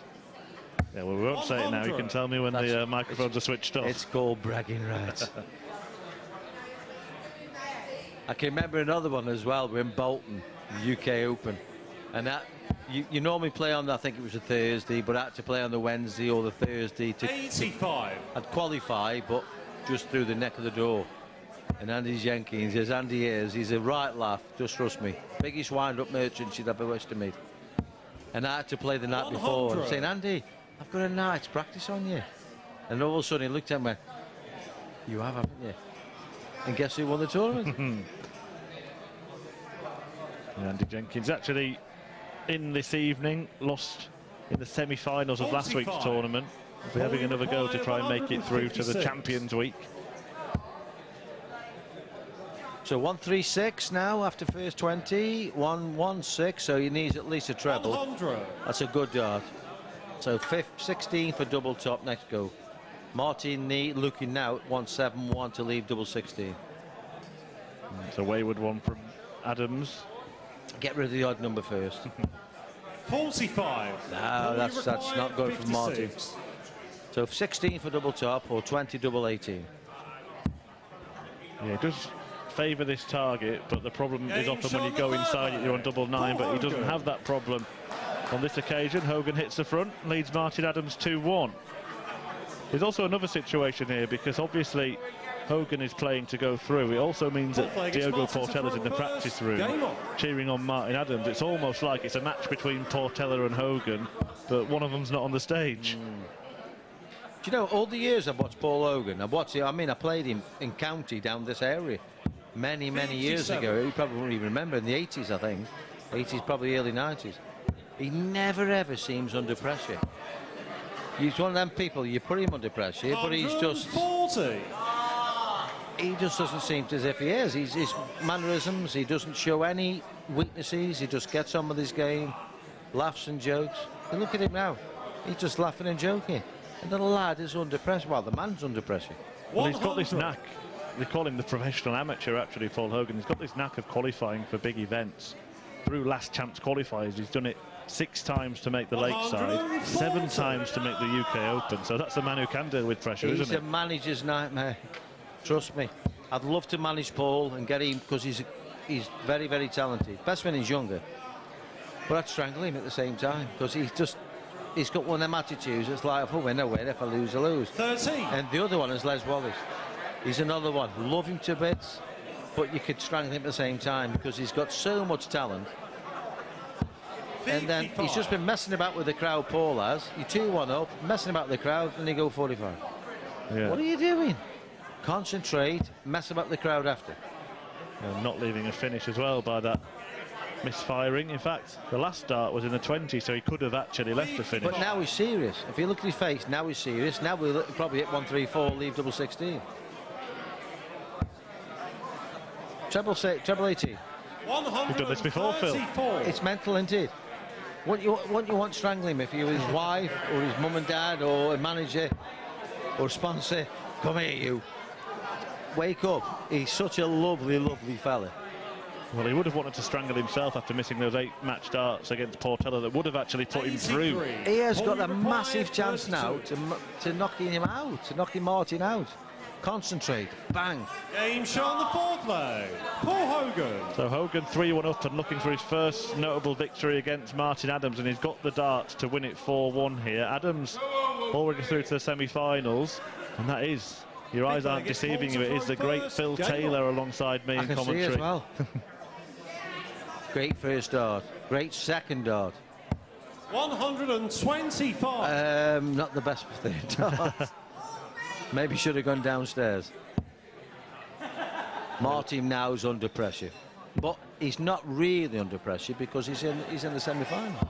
60. Yeah, it's looking like it will be Hogan and Adams through. The group winner will take on the runner-up of Group 2 in the semis, and we've kind of got a different complexion in players, because we've got 2 of the older statesmen of the sport going through from this group and 2 younger players going through from Group 2. Is it going to be a night for the old boys, do you think? Probably. I think Martin will play better the next game, obviously. He's got to. 81. And he'll know that. He's got to get back in that practice room, settle down. But Paul now is at a bad shot, so he's got to pick himself back up again. Done. 60. Oh, unlucky. Good dart, see. Before, he's at... A handful of those bad shots, but he's still averaging around 100. Straightens them up, you're talking 105. If he plays properly like he can, he'll be right up in the 110s. 140. Adams gets himself back in the picture in this leg. Exactly. Which he should never have done. Now Paul's playing proper. 140. 140. 180 for Martin to leave double top. I was going to say, if he got the 180 there, Phil, I'd be asking you for the lottery numbers. I'm no good at lottery. 95. Your predictions in this match have been pretty much spot on. 148. He wants 148 here to win the match. Treble 20, double 14. Oh, unlucky. 140 to leave double 4. 140. That's a good shot. Lots in you require 125. This will be a way to stay in it. Bullseye. Bullseye. A long way off. So Hogan will return with a dart at double 4, 3 darts at double 4 to win the match. 85. Good shot though, Marty. Good recovery after the first dart. Game shot. Hogan hits. Hogan gets it done. A 4-1 win against Martin Adams sees him go through with Adams, and a much improved performance, Phil. 100 average, more than 100 average for Paul Hogan. Yeah, massive. 85 average isn't good enough for Martin, but I don't think his mind's on the game.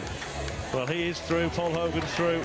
Kieran Teehan and James Hurrell will battle it out in a winner takes all contest next. Stephen Burton through from that group. Teehan and Hurrell fighting it out in the next match.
So then 3 of our 4 semi-final spots have already been filled. Stephen Burton, Martin Adams and Paul Hogan have all booked their spots. Ciaran Teehan knows that just 2 legs will be enough to see him join those 3 players. He's up next against James Hurrell. So to get the players out onto the stage, let's join our MC and match referee once again. Ladies and gentlemen, welcome back to the MODUS Live Lounge. We are live on Sporty Stuff TV here at the MODUS Super Series. And now please welcome back to the stage, firstly, the High Tower, Ciaran Teehan and Hillbilly, James Hurrell.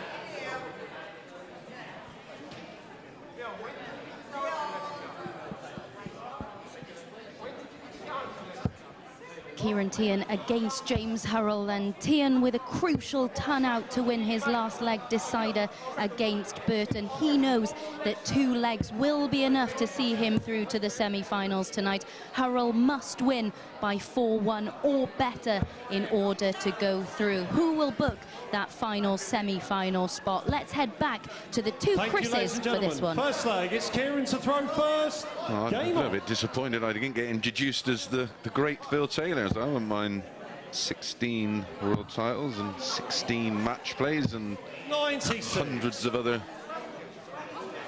tournaments in my trophy cabinet. How about you, Murph? Well, one thing Phil did say when he was sat there is... nothing nice about me.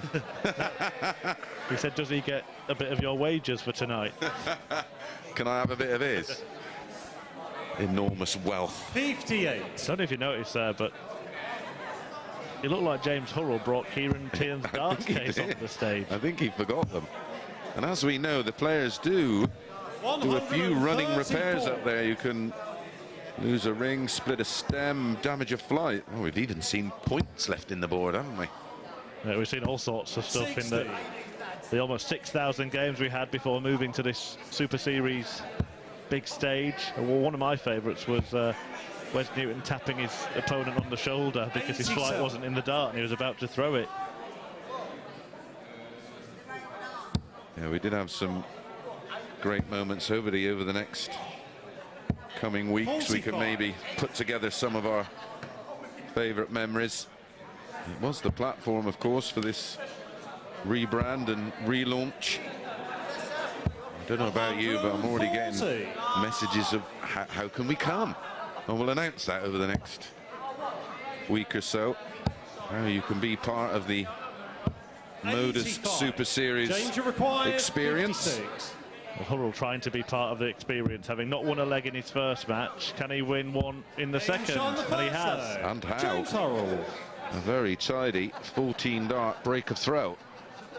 That'll be a relief, won't it? Because nobody wants to get up here and leave legless at the end of the evening. Well, apart from second leg, it's James apart from those in the crowd. Game on. It is complimentary this evening, and they're taking full advantage. Well, yeah, James Hurrell 60 was swept aside by Stephen Burton,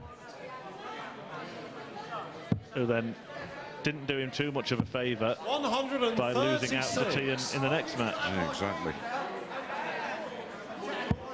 So as Abby was saying, Hurrell needs to win this match 4-1 or better. So breaking straight away is a perfect way to start. He's played solid this week as James Hurrell. His running average is over 90. Had a high of 103.79. He's 23 matches. He has 17 180s. His doubling also very tidy, 37% or so, 37.14. He's ranked the #2 in the Yeah, he's only WBF system. just lost that #1 spot, hasn't he? To Neil Duff. He lost it, I think, after the World Championship, and then got it back and then lost it again. Duff, of course, who was in action last week. Runner-up, in fact, last week, Neil Duff. 140. Kieran, yeah, he wasn't best pleased about that. Starting on Bull. Doesn't get near it, so Hurrell will be happy. Looking at 101 to move 2 clear. 58. James, you require 101. Teehan needs 2 legs to go through. If Hurrell wins 4-1 or better, he takes his place. So really can't afford 69. to give up that breaker throw so quickly. Kieran, you require 74. We've had other darts this evening, of course, with the European tour, with our colleagues Webby and Nico over there. And this leg's complete. I'll give you a quick rundown of the results from there. That session is finished quite a while ago. 32. As we head into the midnight hour here. It's a missed start from Teehan. Could be a crucial one. And that could be a crucial one for James Hurrell. It's not where he was aiming in the double, but he won't care about that. Well, it consolidates the break with a 16 dart hold. After 2 legs of play, averaging just over a ton. Yeah, Rob Cross out to Jeffrey Deswan. De Souza has beaten Barney 6-5. Boris Kruchmar has beaten Luke Humphries 6-3. Joe Cullen has defeated Lukeman 6-4. Peter Wright not back to winning ways after his recent operation, going down to Jim Williams 6-5. And guess what? Whitlock's only done MVG again 6-5. 29. And Aspinall has defeated Bunting 6-3. Rasma got a bye. That's incredible, isn't it? 6 wins on the spin for Simon Whitlock. And didn't he go something like 15 without a win? 34. Around that mark, certainly. And I think, if I heard you right, we've lost Humphries, Wright and Van Gerwen. Yes. From that event. And Jim Williams, of course, a player who won 57. one of the weeks. Yep. At the Live League last year. Yeah, just prior to him going to Q School, wasn't it? If I remember rightly, as well, he beat Fallon Sherrock in the final. 140. You are bang on the money.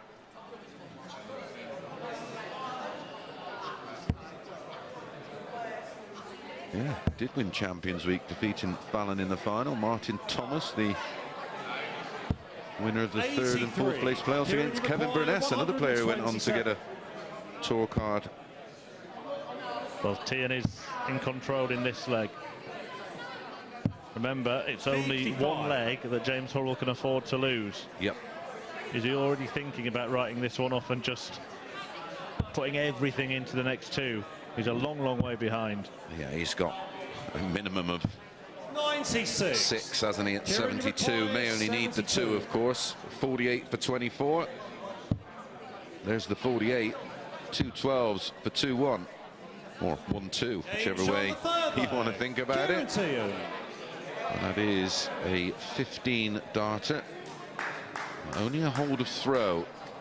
So the pressure can be firmly applied here by James Hurrell, and he can get himself within 1 of the all-important scoreline he needs to progress into the semi-finals.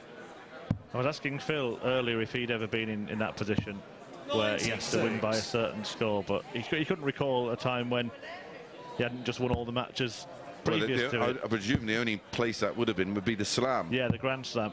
He said he did recall losing his first match at the Grand Slam to a certain Andy Jenkins. Oh, yeah. Who gave him a lot of stick about it, and then Phil showed him the trophy at the end of the tournament. 78. Yeah, I remember when Jenks beat him in the group stages. We've had some results thrown up in that Slam over the years. But it must be a difficult mentality for Hurrell and for Teehan, knowing exactly what they need to do. It's not just about winning the match. Yep. You've got to win it by a certain scoreline. Adds a completely different dimension and it's like different a football pressure. team, isn't it? When a draw's enough, do you still play for the win? Yeah.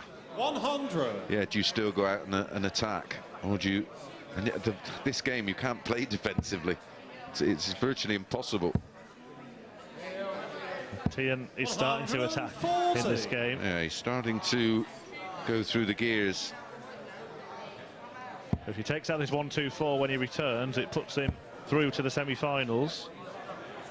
along with 140. Stephen Burton, Kieran Paul Hogan required and Martin Adams. 124. Treble 18 would leave the bull. Bullseye to seal a semi-spot, and he hits a sweet spot to do so. What a way to do it, hitting the bullseye on the back of the 1-2-4. A 12-dart breaker throw for Ciaran Teehan, and he secures his place in the semi-finals. I think that little celebration, Mace, shows you that he knew exactly what the situation was. Oh, yeah. 48. By the way, Paul Hogan ended up winning Group 1 after that emphatic victory against Martin Adams. 58. So he will play in the first semi-final. Isn't it bizarre, isn't it, how Hogan was edged out by Portela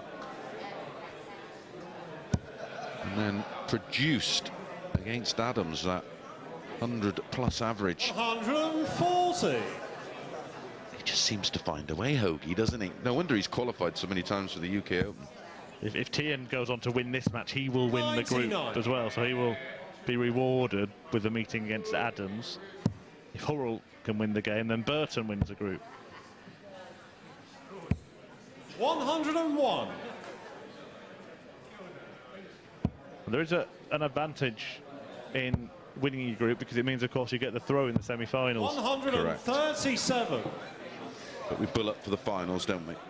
Traditional in the finals. Up for the ball. 100. Kieran, you require 180.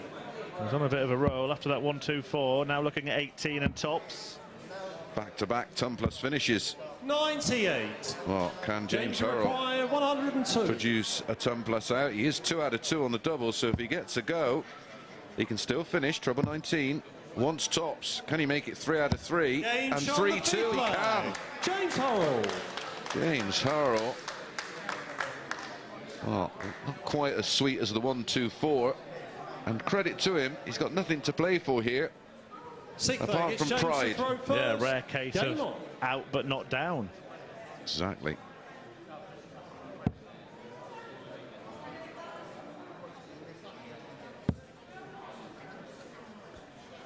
Remember, 81. the winner at the end of the night will pocket a cool £5,000 and move into Champions Week. We have. Well, it's a big cash game. I mean, 100. ultimately, the big cash game will be on Champions Week, when there won't be too many players who will have played a money racer for that kind of money, 10 grand. 100. But the difference between the winner and the runner-up tonight's a substantial amount of money. Yeah, and just for those who've been watching us since this phase 100. started, that the 5 weekly winners so far from the live league have all made it through to Champions Week here at the Super Series. So Robert Owen, Chaz Barstow, Graham Hall, Daryl Pilgrim and Lee 60. Evans are Great already lineup there. so far, isn't it? We'll be halfway there tonight with our winner. So we'll be 6 already in the hat, and then 6 to go. 180. There only be 6 darts to go in this leg. 3 from Hurrell, and then Teehan looking to add the 1-2-1 to the 1-2-4. And 2 12-darters in the match. Kieran, His you winning leg so far, 15 and 12.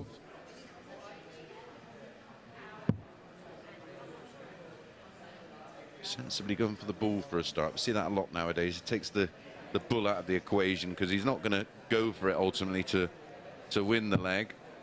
85. So the plan is hit the ball, treble 13, double 16 if you're that type of player. If you're a James Wade, you'd probably go treble 17 for double 10.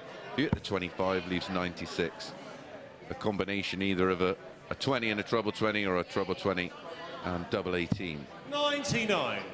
Kieran, you require 36. He finds the double 18. It will be a break back. Game shot on the 6th. We force some Ciaran game. Teehan. We've seen a few. The first couple of matches were so one-sided, and then since then, we've seen 3 out of 4 matches go the distance. 7th and final leg. It's Kieran to throw first. Hogan and Game Adams on. that didn't go all the way, and that was one that I particularly fancied to Yeah, go. but then Dink. Adams was already through. Yeah.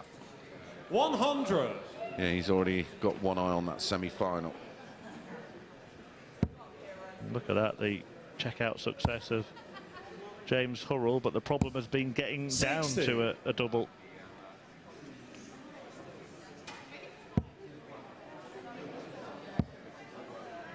He's had one more 140 than 45. Ciaran Teehan, but one less 180. He's yet to hit one. But the finishing has been sublime. Maybe we're going to get a max. 140. Best time to get one in the last leg. Yeah, I'm sure now he's just thinking it'd be nice to win in my last game on that stage for this series. One of 4 series over the next 12 months.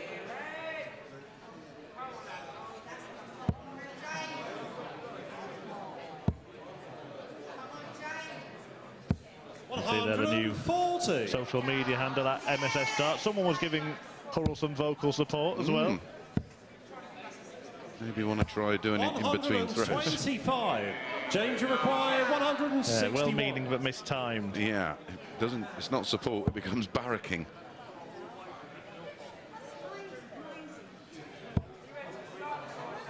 She's maybe enjoyed a 65. glass of the complimentary champagne, maybe. Kieran, you require 131. Right, 131. Looking at treble 17. Assumption is that he would have gone tops that he found it. 91. I would have thought so, but that's a good setup. 96. So 96, can he make it? 4 out of 4 on the doubles, well, we're going to find out. 87. Only 2 darts. He's missed a double, but to get over the winning line.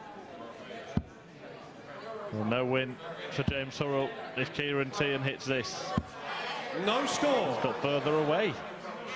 James, you require 9. 144.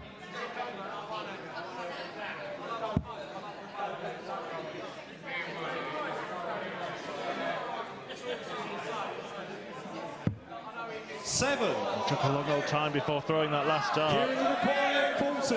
And that unblemished record on doubles has now become an average record. Game, and Ciaran Teehan takes a match, and in doing so, tops the group. So Teehan will take on Adams in the second semi-final. Hogan will face Burton. So you see both players averaging more than 90. 94 for Ciaran Teehan, a really good display from him. 124 checkout in there as well. And James Hurrell ends up leaving without a win on this opening night, all for Super Series, of which the semi-finals are coming up after the break.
Welcome back to the MODUS Super Series. It is semi-finals time here in Portsmouth. But before we get underway, we couldn't have Chris Mason turn up in a shirt like this and not get him in well, vision. we got the memo, didn't we? Absolutely. We're almost coordinated. We certainly did. Mace, you've been in the comms box. Who has stood out for you so far this evening? I think Burton initially, but I've been impressed with Teehan. He's gone about his business quietly. He's won both of his matches 4-3 and beaten Burton on the way. It's a fascinating semi-final lineup. You've got to remember, they're not only playing for 5, well, the winner takes away 5 grand, so that final match is going to be played. They're playing for a couple of grand alone.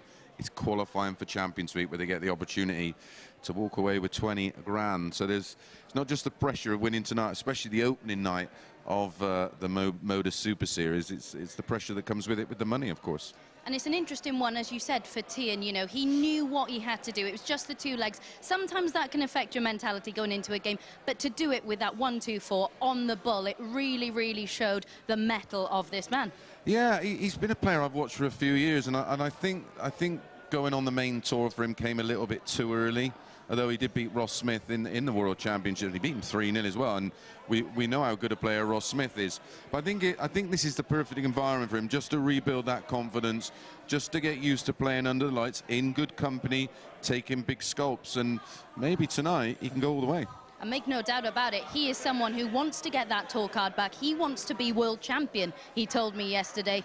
And this is the perfect platform, isn't it, to elevate yourself? Yeah, he's got massive ambition. You know, we've seen it with the likes of Rob Cross, but it is a rarity that all of a sudden you go from nothing and get it all. I think if you want longevity, you've got to do it in baby steps, and once you get there, you know what you're doing. And I just think it came a bit too early for him, because the young man is talented. We know that. Most definitely. Well, Ciaran Teehan up against Martin Adams is our second semi-final of the night. But just behind me on the stage, we've got our players for the first. It is Paul Hogan up against Stephen Burton. So let's get into the action. Mace is about to head back down to the commentary box.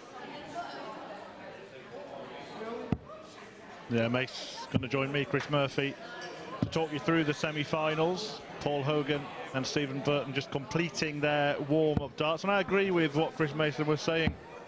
Burton at the start of the evening really blew Thank you, ladies and gentlemen. James Hurrell away. It's Paul to throw first. But was beaten by Ciaran Teehan, who's been going under the radar despite topping the group and winning both of his matches. Paul Hogan has been in a similar way to Stephen Burton was in the group, but certainly 100. Tonight as well, the master of brinksmanship has looked out of the running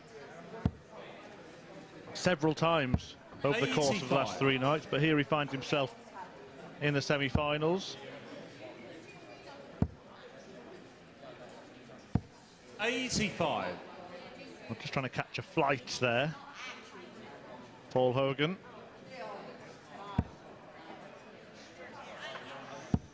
Feel like I've just been running to catch one. 60. Oof, there you go. What have I missed, mate? I was just agreeing with you, actually, Chris, about Ciaran Teehan going under the radar a little bit, despite winning 81. his couple of matches in the group. Stephen Burton had that emphatic opening performance, didn't he, and blew Hurrell away. Well, that sort of set the tone for the night, didn't it? We were looking at that performance 80. And contrast and comparing with everybody else. But yeah, I like the way Ciaran Teehan's gone about his business 85. So far. Hogan onto a finish after a dozen darts on throw. If you are new to watching, well, everybody's new to watching the Super Series, but if you've not watched this format of our events, every match remains first to 4, whether it be a semi or a final. Short course starts. 44. Cutthroat. That's not the visit Hogan would have been hoping for. He had 150 left, and he's not below a ton after that visit. 60. The 106 is a checkout that's filled with jeopardy as well. It can easily go wrong after one dart. Still on here, treble 18. 39. Stephen, you require 120. Well, that was a strange choice from Paul Hogan that last dart. Double top for Burton 80. To pinch the leg. Paul, you require 67. Well, he needs some success against Paul Hogan this week, Stephen Burton. It's not been a happy hunting ground, 31. Is it? Stephen, you require Made, of course, 40. in Thursday and from his group, and it was Hogan that won them both. Is it going to be a three-peat?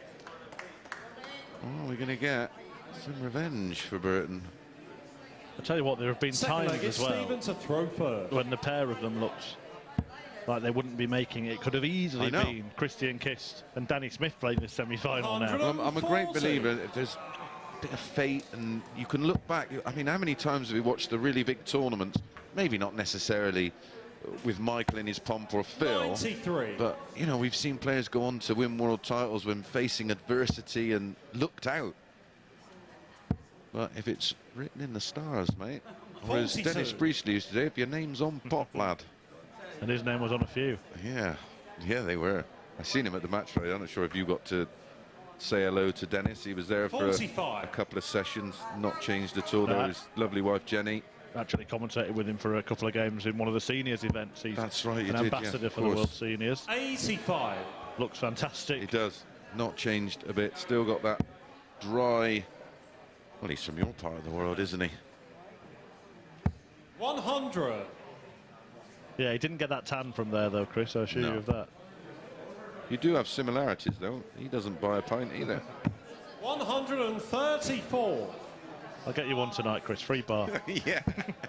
Get me a load. Just make up for it. Just say, you know, here's a year's worth, one go. 97. Stephen, you require 100. He's made a bit of a boo-boo there, and a player of that much experience, but he did do that a lot when I last commentated on him when we were back in Southampton. 60. Well, Phil Taylor called him a nightmare. He said if you were his manager or his friend, you'd want to strangle him because he just makes so many silly mistakes. And he loses his head 29. A little bit during games. Stephen, you require he wears 40. his feelings on his face, does Paul Hogan. And he'd be feeling pretty blue if Burton beds this. Game shot on the second round. Stephen Burton. Before he knows it, he's 2-0 down, and Paul Hogan here averaging just shy of 70. I mean, last time out, of course, to throw first. He averaged 100. Oh, just over. What's happening down by the side of the stage there? Stephen Burton's been 47. Given a talking to or having a conversation with someone. I think, was he past the flight? Had he not brought his flights onto the stage or something? You mentioned that earlier. Yeah. Running repairs. Well, it's a good job that he had someone in his corner. They've just run out and got his case easily done, of course. Not more pressure, so you tend to... Your mind can be a bit of a mush. Nothing wrong with that, though. Steward's inquiry, I think. Yeah. Magnetic darts. I remember when they were a thing, and they were, believe it or not, they were actually banned because someone, in all their wisdom, thought they actually would work. Magnetic forces involved to get a dart to stick to another one. Well, it's all right if your first dart's okay, but you're in trouble after that if it's not. Well, exactly. Well, no one ever thought about the concept where you've shanked it into the big one. All right. Well, the other two are going to join it. 25.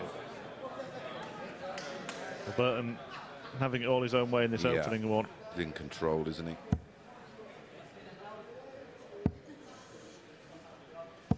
$100. A lovely shot of nearly a lovely shot. 88 the average for Burton, going along very nicely. That's more like it. And it was a lovely shot of a lovely shot. Oh, stop it, Paul.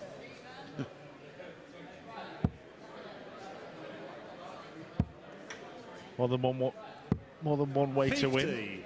Paul, you require 153. Got to start somewhere.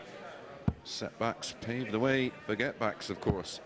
45. He's only had one dart double in the game. Require 90. Stephen Burton should get one more. He took his time there again, Paul Hogan. Honestly, it would not even cross his mind as Stephen Burton's run continues. That is now 3 from 3. Oh, sorry, should I say 3 out of 3 in terms of legs? Leads 3-0. 3 out of 6, 50% on the doubles. 180. It's all been very, very comfortable so far, hasn't it? As you said, just one dart at a double. That's how convincing Burton has been. Yeah, just trying to cast my mind back as well. I know that one of the darts was third dart in hand at the double top. 41. Yeah, there's only been one visit as well in the match where he's had a dart at a double, or had darts at a double, 100. and Hogan's returned in that leg. So even though he's only hit 50%, it really is much better than that, isn't it? Yeah, it can. Yeah, I've tried to explain that in comms before how that works, but it's a little bit difficult to put across in the correct way, because if you've won the leg anyway in that visit, does it matter if it's dart 1, 2 or 3? Still, Paul Hogan hasn't really turned up for the semi-final, and you can see him there dropping his head. Yeah. I think he knows the writing's on the wall. Well, one good visit here from Burton. It's not just written on the wall, written on the ceiling. Certainly written in my notes. And as you said, 4-3 win for Paul Hogan last night.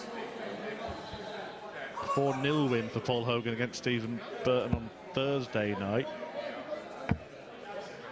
After losing to him twice. 81. He's going to return that whitewash. Although Paul Hogan here with an average of 69 isn't beating me, I'm afraid. I mean, Never mind Stephen Burton, who's averaging well into the 80s. 94. I think I'd get a leg. Yeah, I think you would as well. 45. Well, 145, and he's got a couple of visits to take it out.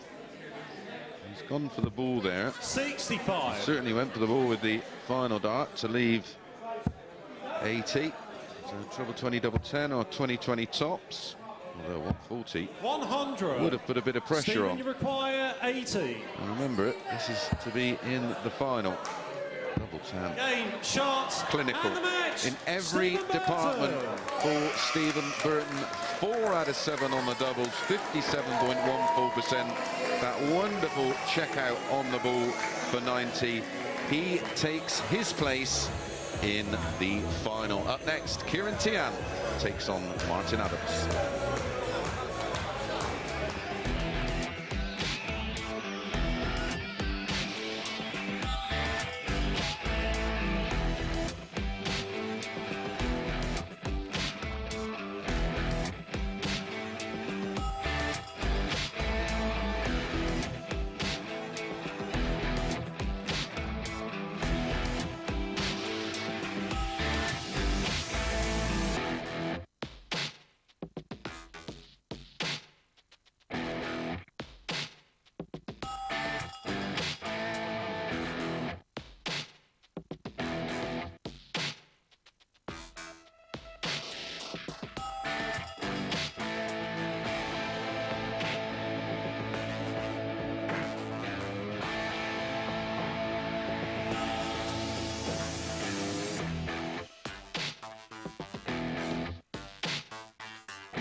Hello and welcome back to the MODUS Super Series. So we already have one finalist, Stephen Burton, with a convincing display over Paul Hogan, who just didn't get going in that first semi-final. To see who will join him to compete for that £5,000 prize, we now have our second semi-final between Martin Adams and Ciaran Teehan. Let's hand over to our commentary team for this one. It is again the two Chris's.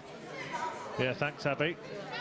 And Martin Adams, who threw the first dart here at the new look, all singing, all dancing MODUS Super Series, takes on Ciaran Teehan, the young pretender in the field. A couple of early teething problems, wasn't there? Which you're going to get. We've rehearsed and rehearsed and rehearsed, but there's nothing like when you press that live button. But the Wolf got his teeth into Diogo Portela in the first match. Thank you, ladies and gentlemen. First leg, it's Kieran to throw. And he's a man who's got a bit of a first for a first. He had that 9-dart finish when it was at home. People watching now won't believe that this started in bedrooms and kitchens and garages. iPhones strapped to step ladders to stream the boards. It was also in conservatories, and it was in that ridiculously warm summer. And Fallon Sherrock's dog made a cameo appearance at one point. And her son a couple of times. The postman. 95. Yeah, he hit a 9-darter then, Adams, and he's hit 2 at the live league as well. Yeah. He'll be hungry. Like the Wolf. To produce perfection on this stage. Good teamwork, that, Chris. You know it, mate. You know it. But you'd certainly, well, I would favour Martin Adams. I don't know about you. We said Ciaran Teehan went under the radar a little bit, despite being the only player to win. A little bit worried about games. Adams' performance last time out. It was not good. But was it because... how much do you read into a friendly match? Yeah, you know, yeah, exactly. 85. And it was that. It was treated like that as well, I think. He knew he was into the semi-finals and was maybe reserving a bit of energy for the semi and final. Yeah, by the way, it is just a semi and final now. 60. The new format means that it's a 12-week cycle. So the old live league system used to be a 5-week cycle, and we'd take 3 players a week, which is why we had a need for a third-place playoff. But yeah, and they would come in towards the latter end of the week because they were the last to get in. But no need for that now. And it's very tough for the players when there's literally very little on it. You're 2 players who've just been defeated 41. And you're Kieran, sticking them in front of the camera all over again. Yeah, it went from being the most important game on Saturday night to it would have been irrelevant. Exactly. Well, the 2 finalists were through and nothing to play for. So that's now gone. And Champions Week will be exactly that. The 12 champions. But once again, well, we're lavishing purple pros 60. on Martin Adams. Kieran Teehan goes under the radar 32. And gets quietly down to a double. Yeah, after just 5 visits.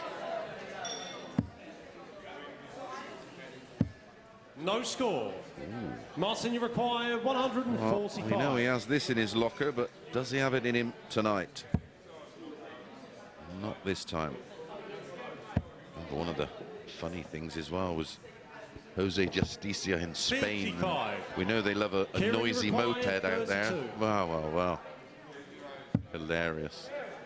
Everybody coming to terms with new technology. On the first leg. Well, Ciaran Teehan coming to terms with this match and a 20-dart hold, and the struggling Martin Adams, who we didn't see in match 1, but we most definitely saw in match 2 of his group, where he lost to Paul Hogan. A bit of a whimper 4-1. That form appears to be continuing here. Yeah, Adams, a player, of course, who won Group A, so had a couple of days off before this. I'm not sure that suits him, you know. I mean, how many times have we seen the Group A winner get Thursday and Friday off and 60. Come in a little bit rusty? Yeah, whereas Ciaran Teehan's played every day after coming in bottom of Group A. Yeah. And grown into the week. In fact, his results against Martin Adams prove that, because he lost 4-1 on Monday, 4-2 on Tuesday, and 4-3 on Wednesday. 140. If that pattern continues, then he'll win. Yeah. 4-3.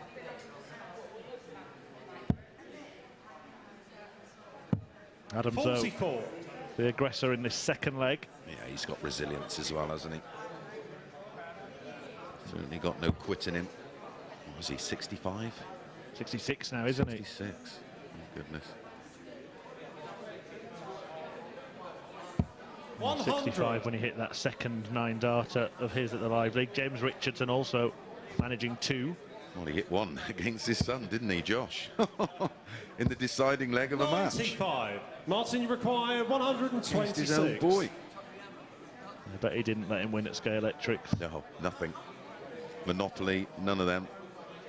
Oh, needed the treble 19. I'm surprised he's down there, but this is the 54 style of darts Martin Adams plays. You won't see him laying up. He plays a Route 1 style of darts. Super aggressive, goes for all his shots. That's good thinking from Teehan. 72. 140 there would have been no good at all. 20 for tops. How out of the way is that? Yeah, it is pretty out of the way, isn't it? Martin Adams. This is a lengthy dart, Martin Adams, but Yes, that one was very. well pitched. That was the kind of response that myself and Murph expected there. Kieran to throw first. Yeah, a bit of a non-event, the first semi-final. Stephen Burton just ran riot against the hapless 100. Hogan. Yeah, this one already much more competitive.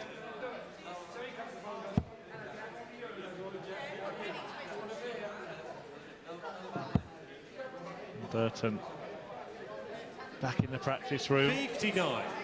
preparing to try and play for that £5,000 first prize and be the first winner in this new venue. That'll be something no one can ever take away any first, can they? 140. I was the first player to hit a 9-darter in the Windmill World Masters. About my only first. And the first to have one hit against you at the World Match Play, Yeah. of course, against the man that was sat alongside me 82. earlier on. Oh, and I did the first one on the radio.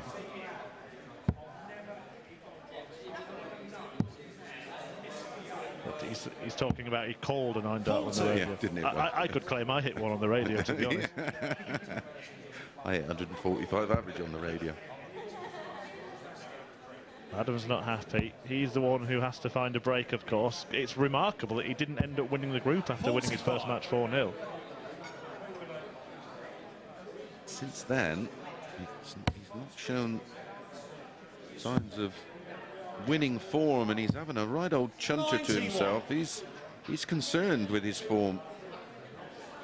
He can't quite work it out. He's probably been in that practice room, popping them in off the lampshades, if we had any. Far too modern for that, but you get my meaning. 140. Still no finish Kieran after a great required 140. 6 starts 130. for Teehan. What about the approach play here? In the 18s, 98. and Martin Adams could have thrown his last dart at the bull there, hit the 25, he would be on a finish. So that might have made Kieran's mind up as well. And if he hits another treble here, that will hurt. Which he does, so he would have got a dart at the ball if you bang on the money. And he might have forced Ciaran Teehan to go for the bull at 130. Then he'd be coming back with 2 darts at double rather than 3. These little decisions or little lapses in concentration can be costly, and maybe that one has been. And it's just a style of play that some players just don't, you know, it's like you look at someone like Ronnie O'Sullivan playing snooker, you know, after the first red's gone in, he's eyeing up the max, isn't he?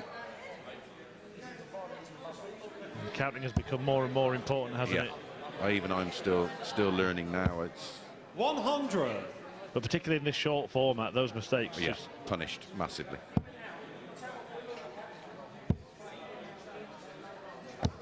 $100. He's a stubborn old sort, Martin Adams. You'll see him as well persevere on a treble 20 when it's blocked. Don't know if there's any issue here with the score. Well, I think they both hit tons. And Charlie Corsafine, the referee, just seems concerned about something.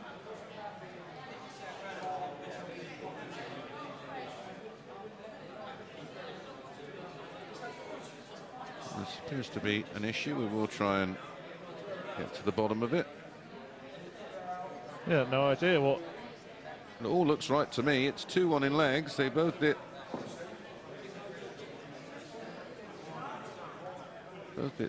scores of a ton.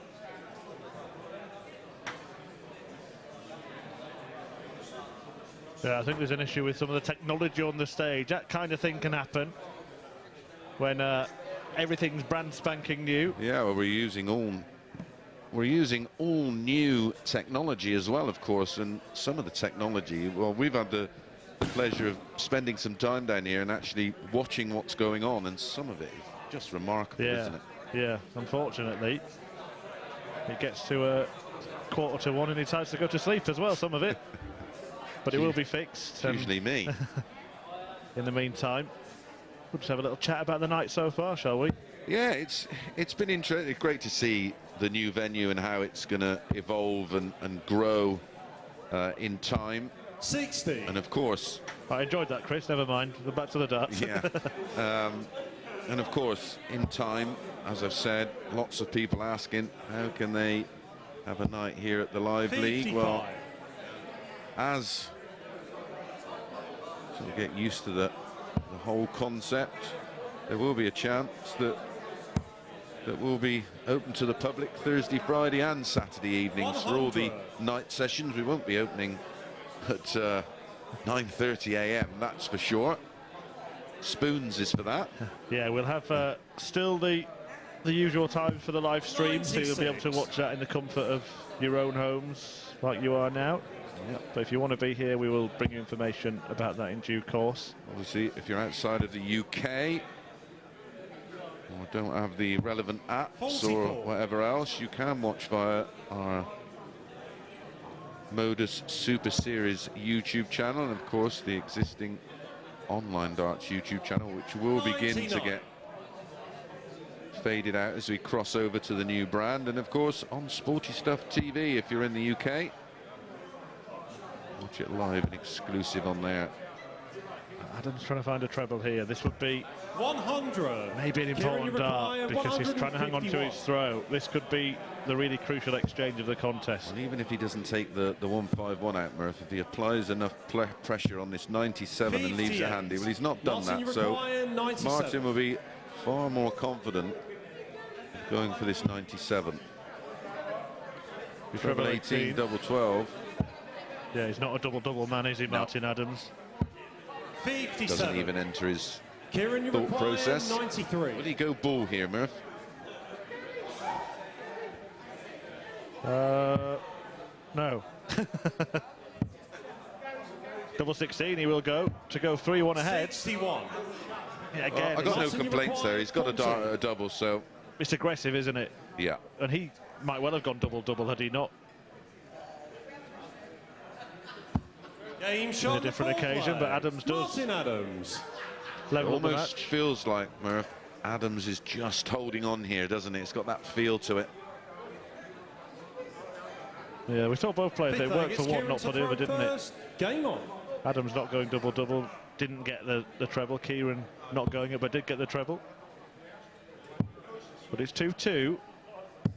I suppose 96. they feel now with the target area is so much bigger that the old traditional ball route on those 90 and over shots, or 90 to 95, that's for sure.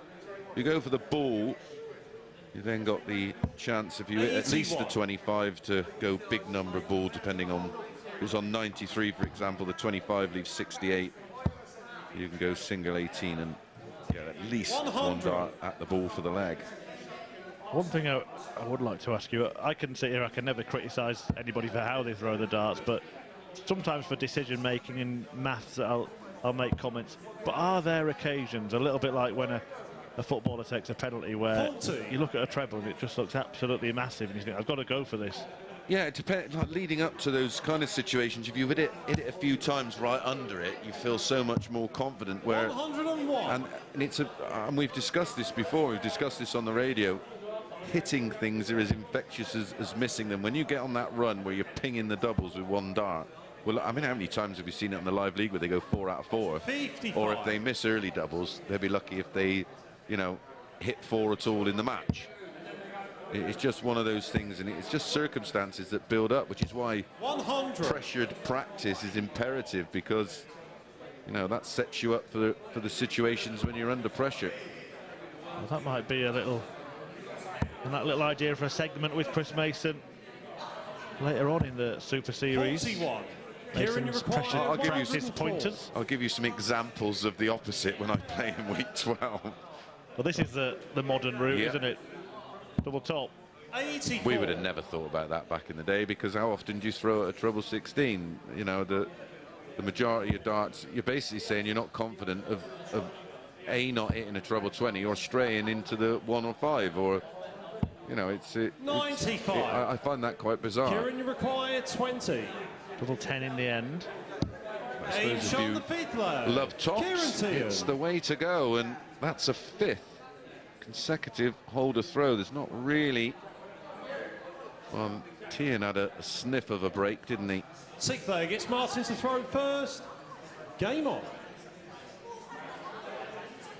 Well, that's fine for Ciaran Teehan, isn't it? Carry on with the holder throw. Yep. All he needs to do. One more holder throw. Pressure is firmly on the 44. shoulders of Martin Adams, and he starts poorly. You know, the one thing I think, and you might tell me I'm completely wrong here, Chris, when it comes to finishing. 100. Often I think when you've got 2 darts left and it's a treble to double combination, for example 82 with 2 darts, and players will go for treble 14. I think, why not just go for the treble 20 and throw it double 11, as if it matters what double you leave, particularly for opponents on a decent finish as well. Well, the percentages say you're more likely to hit the treble 20 than any other treble on the board, because that's your MO, isn't it? It's the treble 20s. That's where you have your most success rate. But I mean, I have seen it in the past where people have sort of played that route 1 yet again, where they've gone for the big treble. Don't get me started on 81. the bullseye, 2 darts in hand. No, that's just the smallest. I don't get that at all. Smallest target on the board. Look how good he is at hitting the treble 20. 40. But he's opening up a chance to book a final spot in this leg. The other one that absolutely baffles me is you've got a player on 335 and a player on 306. That's typical Martin Adams, and they'll do everything in their power to leave the 170, knowing that they're not even going to go for it anyway, because your opponent can't do anything to leave a finish. Well, it's getting a little bit of encouragement all of a sudden there. Not 335 obviously, but you know, one of them kind of numbers that. 96. Martin, That's you a match require start. Gone back to that 56. 180. You said typical Adams. Really was perfectly timed. Yeah. Just when you think as a player you've got complete control. 46. Oh, Wolfie Kieran, you require will be worrying 25. now. Well, he created the opportunity, didn't he? He did the hard work, finding the max, and then fluffed his lines. And it came to getting that all-important double. Game, shot. And the all-important and the double match. is hit by Kieran Teehan. It's the one that puts him in the final at the expense of Martin Adams. There you see the story of the match. Adams just not scoring heavily enough, and Ciaran Teehan getting the job done. 4-2 to set up a final showdown with Stephen Burton. They'll play for the £5,000 first prize, and it is coming right up.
Hello there, welcome back. It is almost time for our final here at the MODUS Super Series. But first of all, we're going to reflect a little bit on what we've seen so far. In particular, Stephen Burton got 2 darts at the moment, hasn't he, Chris? Yeah, he's dropped one down the smoke machine, unfortunately, and well, I think it's a bit of a problem to get it out of there. He has a separate dart, a custom-made dart from about 16 years ago, so he's going to have one odd dart. Only at the Super Series.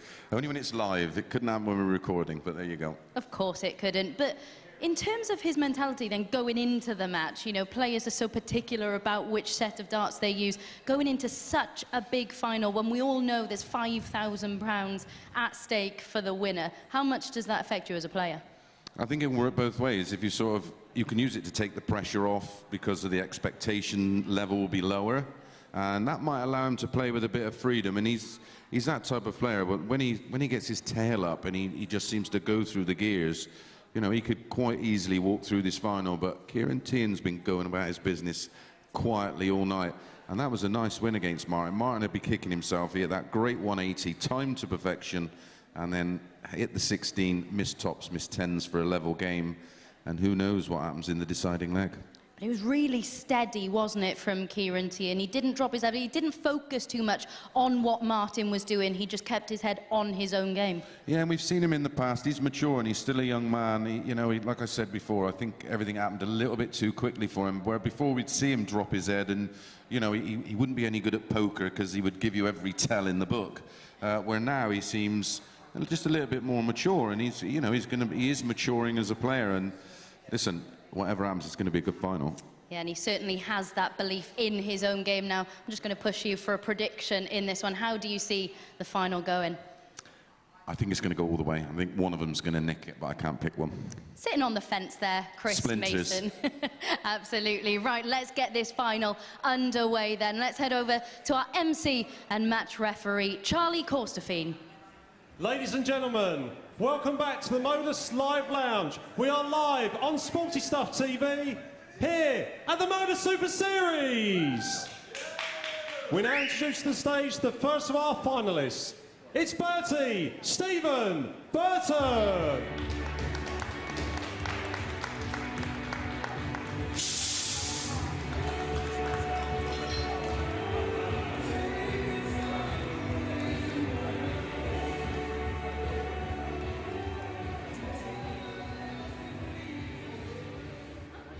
And now please welcome to the stage his opponent. It's the High Tower, Ciaran Teehan.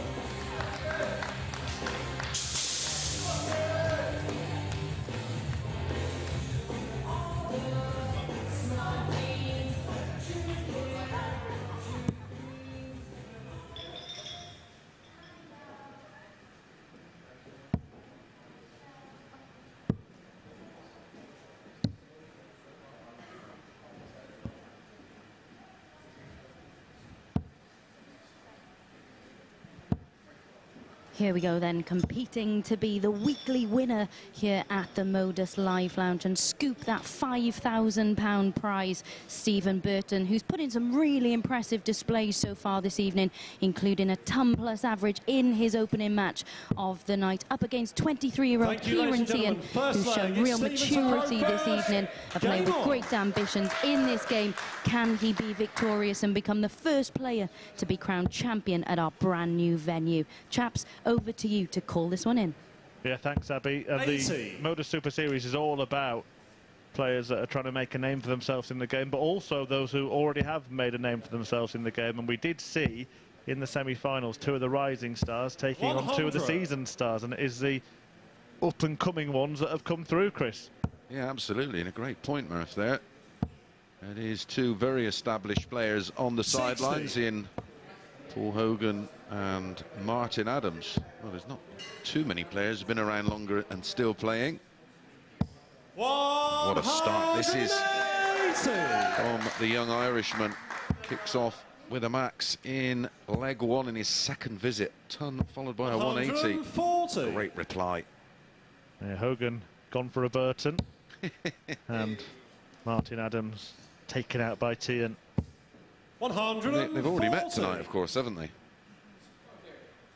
Yeah, they played in the middle game of another interesting Group dynamic to this Kieran, Super Series, isn't it? Yeah, Burton had just won 4-0 and Teehan got the better of him 4-3.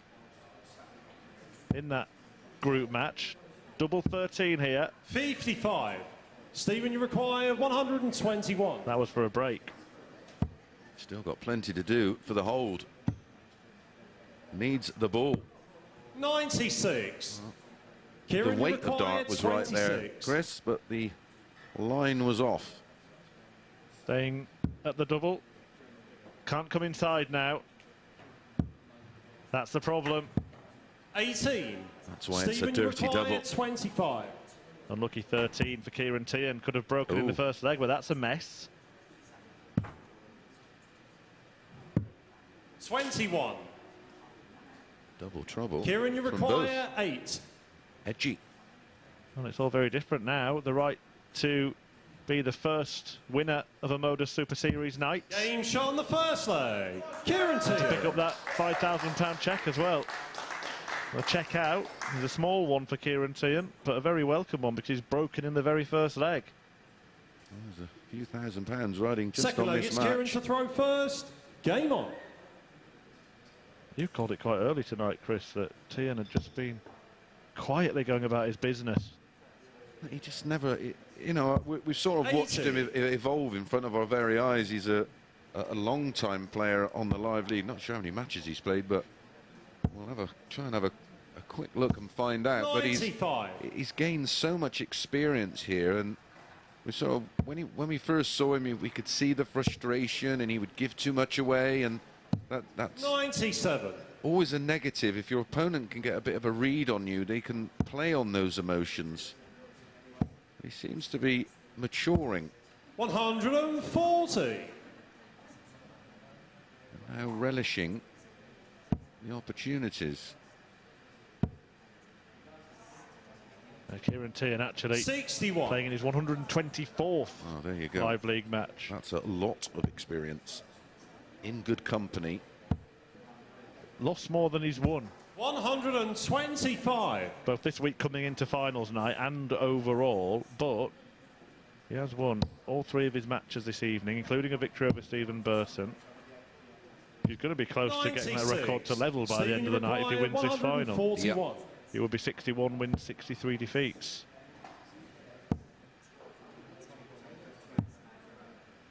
Rescued that shot Kieran, somewhat there. 167. A little handicapped in this final because he's playing with an odd dart. It dropped into the smoke machine. And the chances are of that happening, but 94. and that was what the problem was Stephen, you during the require game 82. when we were a little bit confused, thinking there was a running repair. Someone had ran to the practice room to retrieve his. Burton.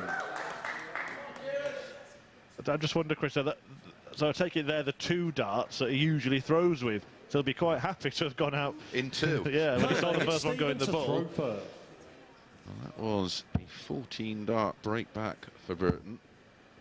On the bullseye to leave 32. You can see a difference there in the grip, can't you? Yeah. Some of the things that happen in a game that doesn't have changing variables. You do see some incredible things. Yeah. I remember Justin Pipe throwing with one of Mark Walsh's darts during a World Championship match 60. because he broke his darts and didn't have a spare.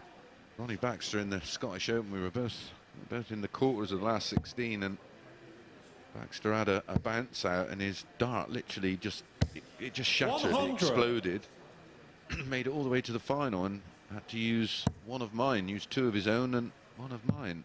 Very similar, of course. 65. But still, just that psychological side of things. Well, Mark Walsh in the match with Pipe was his opponent. I remember Eric Bristow saying, as a pundit after the match, that he wouldn't have given him the dart. He would have made him play with 2. 60. That was typically Eric.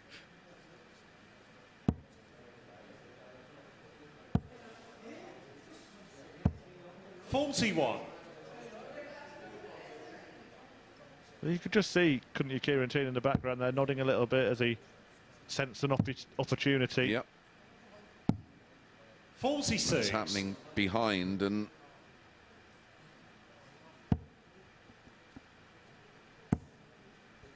well, how many times do you see it happen though when one player senses an opportunity and maybe put too much into it and end up following the poor score? That's what's happened by Teehan, but he can rescue it by taking this out. Treble 19 for double thereof. Not to be. 99. Stephen, you require 65.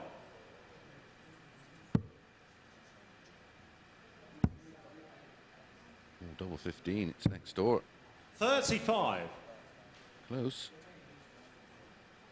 Kieran, you require 56. Well, now there really is a chance. It would be a third straight break in this final. Neither player really looks like they've settled at all.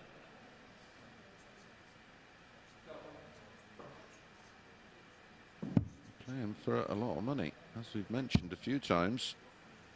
Not just a lot of money tonight. 46. Be a lot of money Stephen, week you require 13. 30. Yeah, the last thing you want when you haven't settled is a double like this as well. Yeah, they're horrible. Oh, Michael Smith likes the old double 15, doesn't he? Game shot. And the odd dart finds it. Stephen Burton. To Stephen Burton, who takes the lead. Breaks and hold. A long old leg, that one. Fourth leg, it's Kieran to throw first. Referee and MC for the night there, Charlie Colstefine. 135. Part of the furniture now, isn't he? Yeah, different for him as well. A bit of a step up, doing a little bit more. 60. And doing a fine job as well. Yeah, absolutely.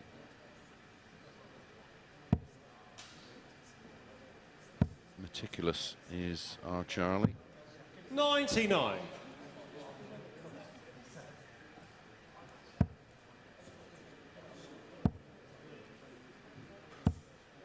100.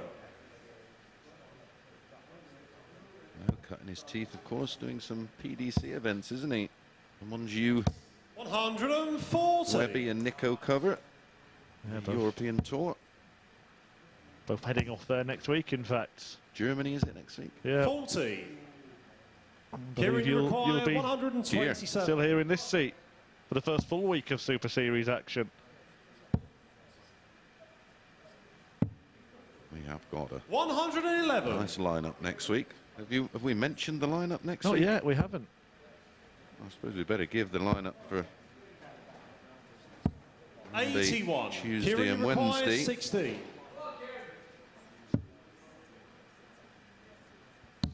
Game shot on the fourth leg. Ciaran Teehan.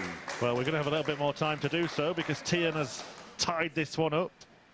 2 breaks to throw, followed by 2 holds, and that was a Fifth leg, 14 it's darter, Stephen to matching the throw first. 14 darter in leg 2 from Stephen Burton. 96.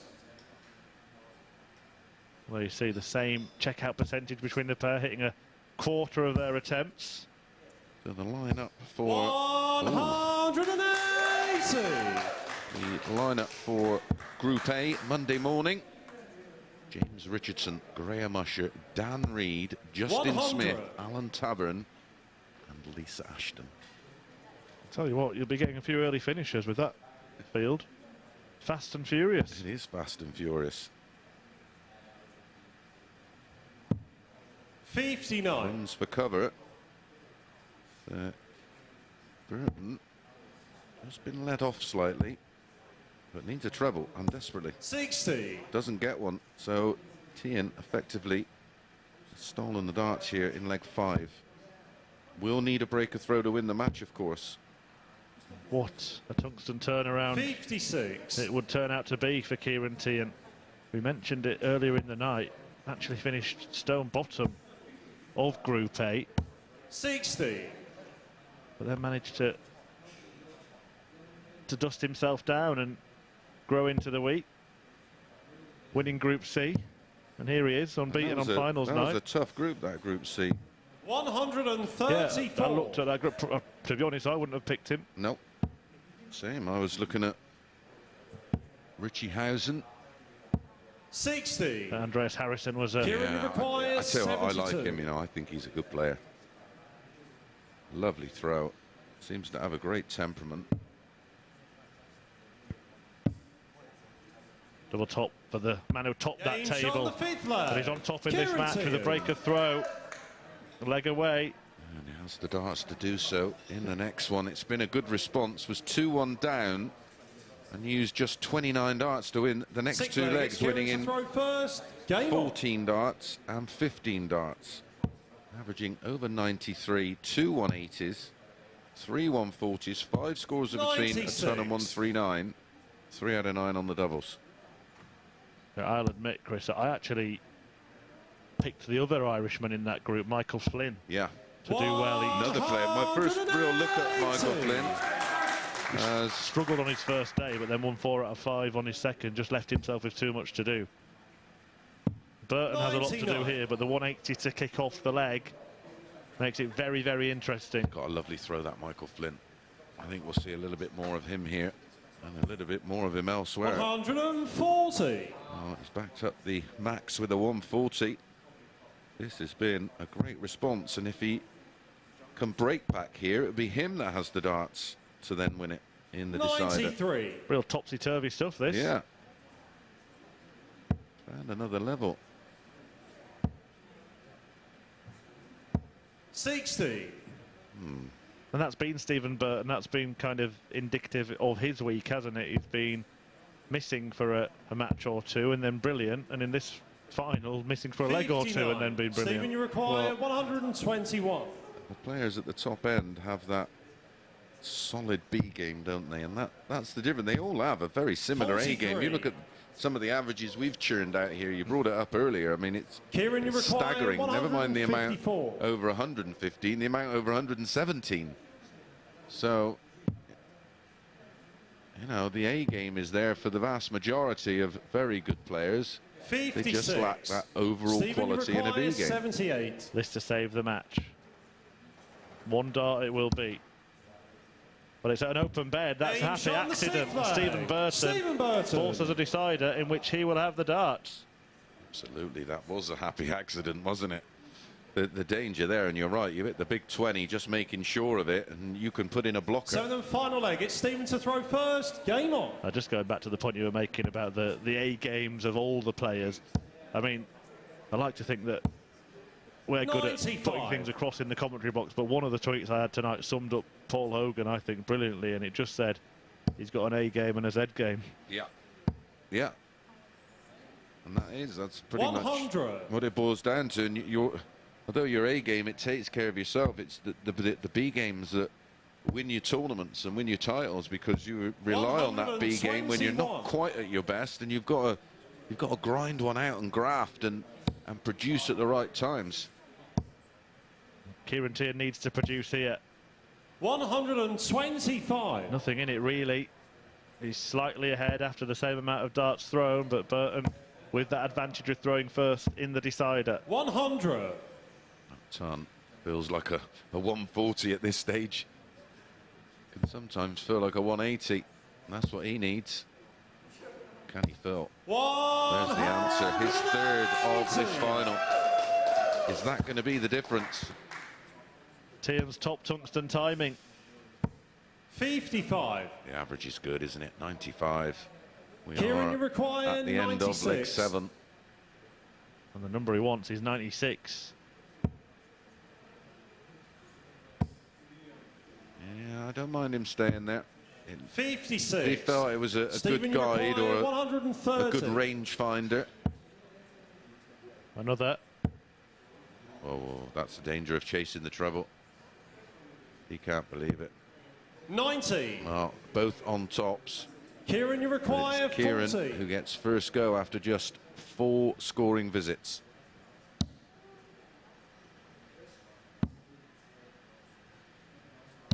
Game, shot, and Teehan and the match takes the title.